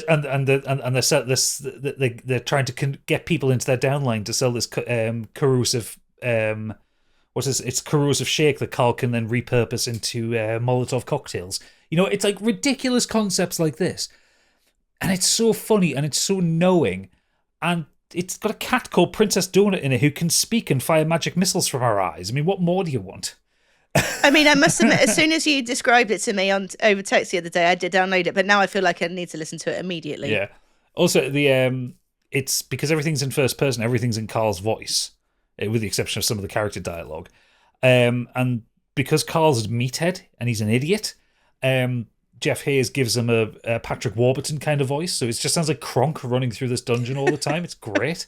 It has Patrick Warburton in it. I'm reading here. Yeah, it might actually be him in book 6. Oh yeah. 7 books in 5 years. See, like it can be done. It was it was originally self-published. The first 6 books were self-published, and they were all acquired and have come out kind of consecutively over the kind of past couple of years. I don't really know what else to say about it. I just think it's really fucking good, and like I've got 4 hours left on the audiobook, and he's only on the 2nd level of the 18-level dungeon, so I assume all of the books are him getting to the bottom of the dungeon. But it's one of those things, you get to the bottom of the dungeon, you get to live your life in the galaxy however you want to live it. You know, that's your goal at the end of it. Or, you know, you can become an NPC in the game. Some of the NPCs they meet like got down to level 13, didn't want to go any further, so they got promoted to being like a tutorial guild guy. So yeah, it's a daft, ridiculous book, and I really love it. And as soon as I finish it, I'll be rolling on to the 2nd book because I've got a credit. I might even actually buy these in actual Meat Space books. I must admit, like for every book that you've recommended has been a winner for me. Yeah, we've got the same book taste, I think. Silly sci-fi. Yeah, silliness. It's keeping you away from all those Omegaverse books that Facebook keeps trying to get you onto. Sorry, Candy. He's one book recommendation away from introducing you to Dianetics, so you're falling into his trap. I've read that. I have read Dianetics. It's fucking terrible. I have. It's bullshit. L. Ron Hubbard was not a good writer. Did you listen to Project Hail Mary, Candy? I did. I did not enjoy. Well, I say I did. I didn't finish it. Project Hail Mary. Yes, you did. You loved it. You Oh, fucking sorry. shouted at me. No, I'm getting confused with Antimatter Blues. Yes, I did read Project Hail Mary several times, actually. Yeah. Loved it. Rocky. Yeah. Antimatter Did you watch Blues that wasn't as Spaceman good as, film with Adam Sandler? 7, but... No, I didn't. Space Spider. Space Spider. Same thing. Can't do space spiders. He's quite a lovely guy, though, isn't it? I'm sure he is. Can't do space spiders. This film version of Project Hail Mary that's coming out, I will go and see it, but I'm struggling for the description of Rocky. Yeah, I actually forgot that was being made. Yeah, right. Maybe this will be our turning point. Maybe, but it's Rocky. I'd die for Rocky. Anyway, yes, Dungeon Crawler Carl, get it read, especially if you're into D&D and or like The Running Man or just like stupid daft sci-fi or lit RPG. It's fucking wild. I love it. It's so creative, like the bosses, the monsters, the achievements. Yeah, it's hard to describe without spoiling too much of it, but it is just really, really good. And Carl's like a really good character, even if he's a bit of a meathead. He's one of those heart of gold kind of idiots. Like Stig. Nah, he's got a heart of pure evil. I've seen him. I've seen what he does in the Heart crisps and potato. He's got a sternum of crisps. Speaking of hearts of gold, what have our listeners been up to? Well, starting off with Lee Davies, he says, Lee Davies. He says, I'm 30 odd hours into Kingdom Come Deliverance 2, and I absolutely love it. I'm still in the first hour of the game and doing every quest I come across. I didn't know it was out, that. Oh, it's been out a little while. People are going mad for it. I didn't like the first one. Now that it's a much different game, the developers hit their stride with it. Some of the quests have really sad outcomes. Others are hilarious. The game There's is still no dragons and goblins in it, though. no, none of them. The game is basically an immersive sim crossed with Skyrim with all the fantasy elements removed. Best RPG I've played in many years. Might be one for you, Oodles. Don't know. I really didn't like that first one. Apparently, this one just kind of leans into the silly shit that happened in the first one. It's got a bit of a Blackadder attitude towards it. Cool. It's reviewed very well. Yeah. I'm going done to gangbusters. play it later in the year, I think.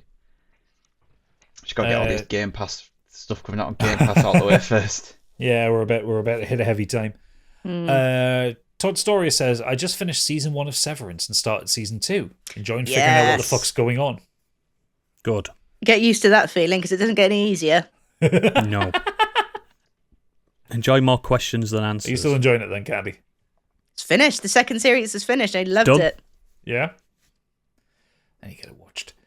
Mike Holstead wrote, so, the Woke game came to PS Plus, and 45 hours in, I can safely say that as a heterosexual white male, Dragon Age the Veilguard is absolutely not deserving of all the hate. Yeah, the story isn't as good as the other 3 Dragon Age games, but it's by no means terrible. And as is the way in these games, you choose the flirt option with all the characters to try and improve the endings. And I ended up romantically involved with Tash, the non-binary character, after they picked my character up and slammed her against a wall and sniffed her neck, and I didn't dare say no after that. I've seen that cutscene. I would not dare say no either. No means no. That's how Oodles is. Mrs. ended up with Oodles. Just slammed him against the wall, and he went, you couldn't say it? No? She's too short to slam me against a wall. No, but Pip did slam you against a wall. I can see that. Yeah, that was the most flattering experience. And she went, keep looking at me. I can't keep looking at you. My eyes don't work like that. She would look into my eyes and went, I can't. And you were just giggling, Gadget. You were just letting her do it. That woman will find your weak point. Yeah. Yeah, staring at someone's eyes. I said, I'm broken. I can't do it. She's like, look at me. Look at me. She'll stare through to your soul. She did. He goes on to say, watch The Fall Guy with Beck. We watched it together. She's not in it. And I thought it was really fun. The soundtrack is great, and I like how it parodies movie making from the stuntman's perspective. You saw that one, didn't you, Stick? Yeah, I enjoyed it. You've seen everything. Everything. In the 2 weeks since... In the 2 weeks since the last show, we've had the new Coheed and Cambria album, a new Day to Remember album, and a new song from Sleep Token, and I'm a really happy bunny with it all right now. It's a good time to be a Marsha. And as I said on the Discord, I'm having a really good time with the audiobook of 14 by Peter Clines. It was recommended on here, but I can't for the life of me remember which of you it was. It was you, Candy, wasn't it? It was me. It's one of my favourites. I don't want to give anything away, but I'm getting a slight sci-fi / only murders in the building vibe, if that makes any sense. Oh, fuck's sake, I'm going to get that one on the list now. That sounds good. Hold on to your pants, because things about to get wild. Because they're coming off. Peter's the good Klein. He's not the Ernest Klein. He's the Peter Klein is the one we want to talk about. Yes. Because Ernest Klein we don't talk about. Very lovely grump. What about Chris Klein? Calvin Klein. What about Calvin Klein? I'm trying to think of a Klein. I can't think of one. Isn't he called Klein in that Wild Wild West film? Kenneth Branagh's character. I think he's called Klein. I think he might be. The guy with no legs. No, that's... No, that's Loveless. Yeah, I was going to say. Oh, is it Loveless? Where am I getting Klein from then? I'm some old cowboy film. Because Kevin Klein is in the film. Yeah, Kevin Klein is Will Smith's sidekick. He's Will Smith's sidekick, isn't he? Yeah. It's weird. incredible that Will Smith passed on The Matrix for that film. It's a great film. Wiki wow weird. Anyway, Xenos has said, I've mostly been playing Palworld, but I'm also making progress in Cyberpunk 2077. I'm well into the main story now, though I think all the side gigs I've been doing may have left me slightly overleveled, as I'm in the mid-40s and thoroughly kitted out with high-end cyberware. Still no word from the police on the spontaneous human combustion epidemic ripping through Night City's gangs. You'd think they'd have some kind of progress report by now. I had the same problem when I played that game. At some point, just random gang members just catching fire as you walk past. No, yeah. It happens in the real world. I practically OP'd at some point, like midway through the game, and then just found the combat so easy. But then you go into Fanny Libs, and then you just get absolutely destroyed because everything's so high level in that. I don't even Yeah, it remember does what pick up levels there. I was when I finished that. I don't even remember. I think I was like 110 No, by but the time I you finished just it. I went get mental. overpowered really quickly. I don't think that game's ever difficult. Really, I've never noticed like a big difficulty spike or anything like that. I Fanny think there were Libs some def- moments in Fanny Libs. Yeah, Fanny Libs definitely had some It difficulties. didn't I bother agree. me either. Yeah, but I'm gamer. shit at first-person shooters and all sorts. I I am. think there was a moment where I don't know if it's through both storylines, but you're trying to make your way through a tunnel, and it's just waves and waves. I remember that. Like, yeah, it's that kind of that opening mission on Fanny Libs as well, where after you've crash landed and you've got to escape and you've got Net with you and you've got to fucking run with the president. Let's save the president. Yeah. God, that game's surreal. I love it so much. Anyway, So good. last up, Bouncy Boy Angry Kurt has said, other than carrying on with Yakuza Kiwami, I started Split Fiction, and boy, is it an excellent game. Just like It Takes Two, it's constantly surprising you with new mechanics, and it looks even more spectacular than It Takes Two with some great set pieces. Film-wise, I watched The Damned United for never watchers, but I also watched Okja. Okja? Yeah. Okja. Yeah. It was fine. It was more emotional for me now that I have a dog, and it made me feel guilty for eating meat. However, I know Stig disagrees with me. Good. I found the character played by Jake Gyllenhaal to be supremely annoying to the point where it detracted from my enjoyment of the film. Oh, he is annoying, but he's fucking great. It's the character. I think it was a mixture of his performance and how he was written, but I just couldn't stand him. Sometimes characters are annoying. And yeah, Kurt, just stop eating meat, mate. It's easy. TV-wise, like the rest of the UK, it seems I've watched Adolescence.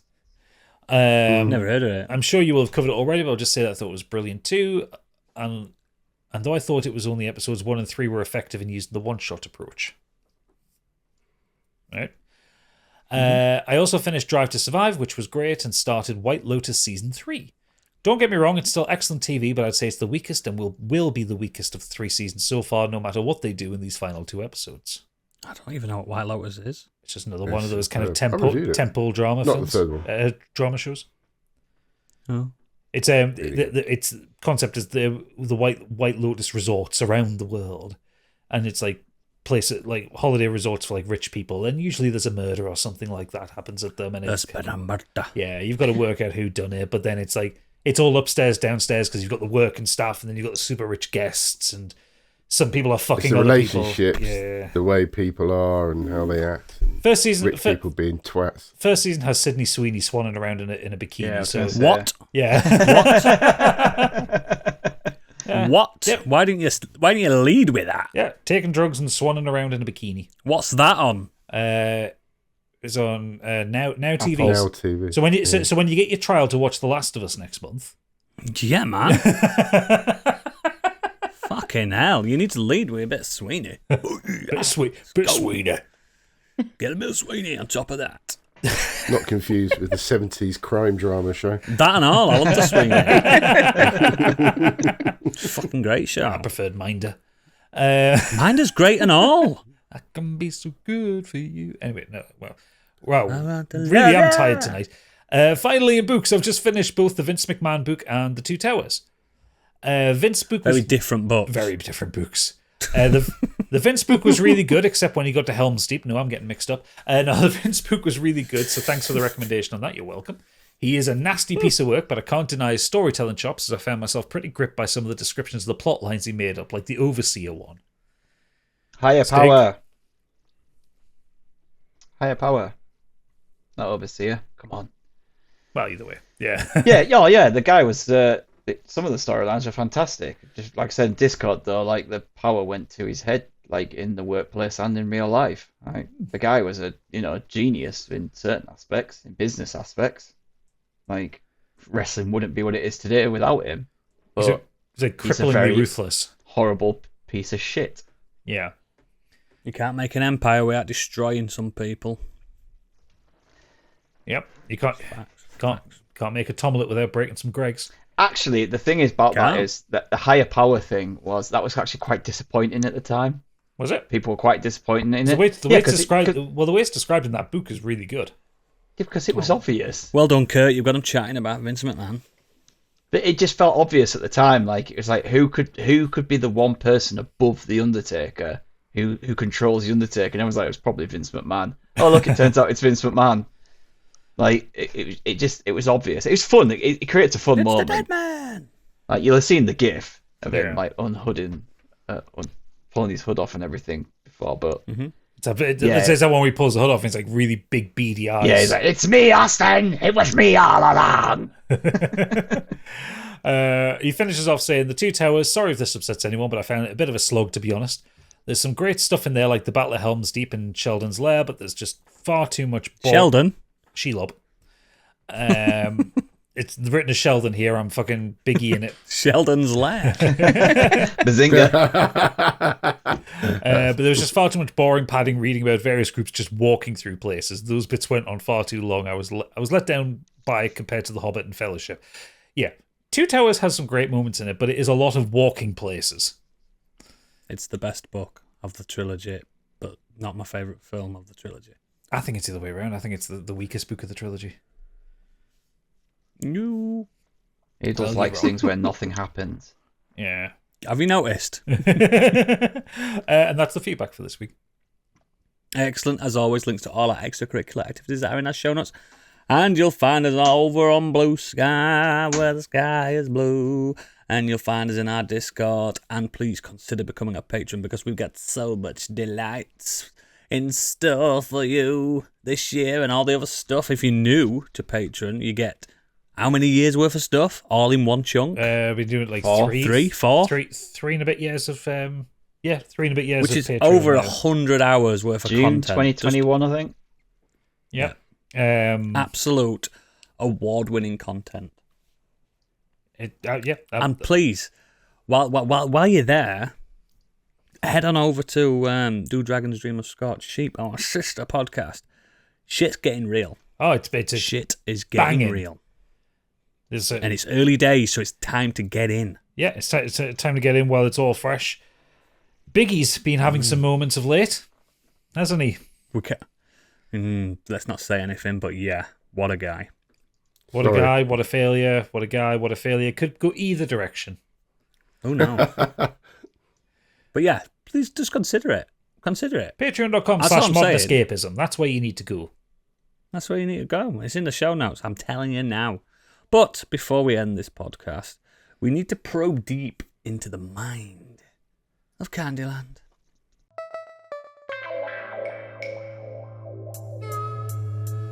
And now, what's up in Candyland?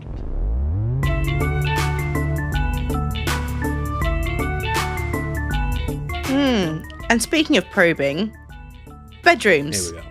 Right. Uh-oh. I've got a messy one. Lots of people got messy Surprised. I can bedrooms. see behind you now. Look at the stage. It's not my bedroom, it's my craft room. It's meant to be messy. But bedrooms. Here's the thing, right? Bedrooms were originally nests, aren't they? So if you've got a messy bedroom, you are doing your bit. It's your natural instinct to have a messy. Not birds. Take a step back. Take a step back. Bedrooms were originally nest. Let me just unpack that. No, you're nesting, aren't you? Yeah, no. Mammals don't nest, right? Do you know why? Because we don't need to, because we're warm-blooded and we've got fur and hair. You mean caves and stuff like that? No, I mean like a nest. No, let her finish. Yeah, let her finish. Let her cook. Okay. Let her cook. Yeah, like I don't like it when she cooks. I get food poisoning. like cats and foxes and stuff. They make little nests. Like I know they're called sets, but Burrows. it's a nest, isn't it? Sets. So if you've got a messy bedroom, you're not irresponsible. You're doing your bit for humanity because you're nesting well. You're a good nester. You're a good Does nestist. that count for people like that Asmongold fella? Is he nesting? No. Or is he rotting? How the hell do you remember the name Asmongold, but you can't remember what you had for breakfast today? Ass? I thought you were ass man. Assman Gold. Smells like ass. He smells like ass. No, He's an this just strikes me as somebody told you have a messy bedroom and you're trying to figure out Justify a way it. to justify She it. got a boy back into the gamer bedroom. No, I've And he's never like, had messy anyone in my bedrooms. bedroom. So, Never. but when I do, they'll be really impressed at what a good Nester. nester I am. clothes everywhere, Mess. all over the If floor. Nest and mess is If quite I was similar word. single and I saw a really messy bedroom, I'd Mhm. probably still bang her, Sure. but then I don't think I would carry on seeing But then her. you'd get a tetanus shot, yeah, after. I'd be like, nah. Like, Well, it's you're just looking me. at- I'm you're a looking at it clean all wrong. freak. Looking I'm a at it clean all wrong. freak. Yeah, you tidy everything up, wouldn't you, when she woke up? in the I morning? would. I stayed at my friend's Like Kim and Aggie. my friend's sister's student accommodation once. We went out in Newcastle and they all lived there. They're like, yeah, you can stay like in so and so's room because she's not here this weekend. Oh, the fucking student halls in Newcastle. Oh are my rough. god, disgusting! I was like, girls are worse than boys. Oh, I The agree room with that. was disgusting. Have you been in a girl's bathroom? Rancid. Stuff everywhere, I've been in just Candy's makeup all bathroom. over the place, like Yeah. wipes, and I'm just like, no, like. I get the itch when our room starts to get messy, and it's always everyone else's stuff. It's Kate and the girls' things that start piling up in our room. Like, Yeah, because you've see got that- places for your That's things. my area, and it's all neat and tidy. All this crap is yours, and yeah, I'm just like, I can't deal with it. Can't deal with That's really Amelia's true. bed- I think men are neater in general. Amelia's bedroom gets so messy at times. I'm just like, we tidy it, and she does a really shit job that I end up just doing it. Because you keep doing it. Yeah, but I can't stand the way Yeah, it looks. this kind of attitude is being enabled by you, Stig. It's your fault, really. No. They need I to just think learn. she's a really what, good what I do with nester. mine, I take power cables off them when they don't tidy the bedrooms. then they tidy the fucker up. Yeah, but they never do a good job. They never do a good enough job. Mine Yeah, are I alright. My agree. daughter's very clean, very clean. Like to the point where she uses too much toilet roll. She's that clean. I asked my daughter to tidy out the lounge once because like all her stuff was around everywhere. and lounge? she just literally rearranged the stuff that was on the floor, but just in a slightly different way. and she just went, "I've done it." And I looked around and I went, "Right, explain." And the look on She her was face nesting, was just kind of apparently. like, Yeah. "Is this not good?" You know? So there is some kind of Freudian aspect to this, Candy, where pregnant women nest more. Yeah. That's Exactly. what they call it, nesting. Just how we Where- found out where- that Candy's pregnant. Oh, stop. That'd be a miracle. Christ. Absolute miracle. She's already gone through menopause. I think I am. My memory is so bad at the moment. I think I am. It's like Arrakis down there.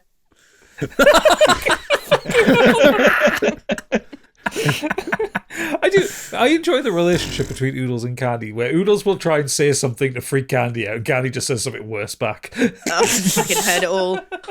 It's the HRTs, mate. You want to get on the HRTs? Evening Primrose. You'd be fine, mate. Yeah, I'll be all right. I'll come on next week like the Incredible Hulk. Yeah. I've been on the HRT. Now listen to Joe Rogan and Andrew Tate. Why are you sounding like me? You'd be like, I sat on a cock and a brocket. Snapped it clean off. But I've made a really lovely nest. But it is nest. Yeah, so, yeah, absolutely.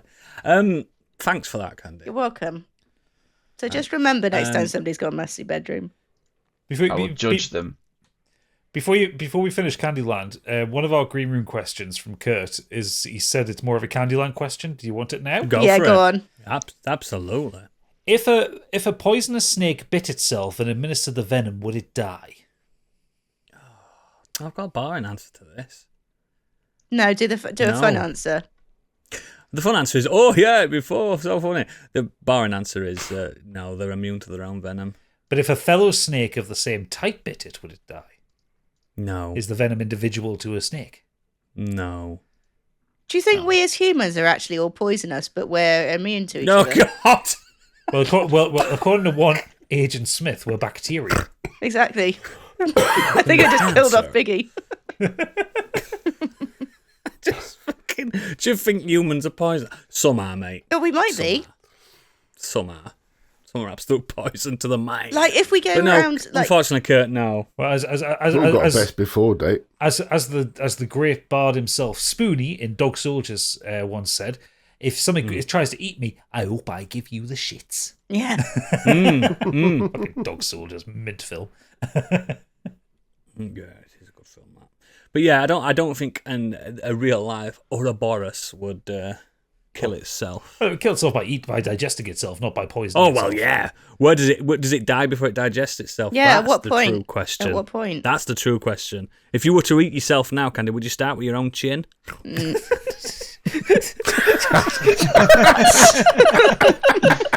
That's Contemplate on that, listeners. I'd start with my toenails. Oh, you'd be the Ouroboros, wouldn't you? You'd just become a circle of yourself. Yes, you would. But like backwards, not forwards. She never lives and she never dies. She's in perpetual purgatory.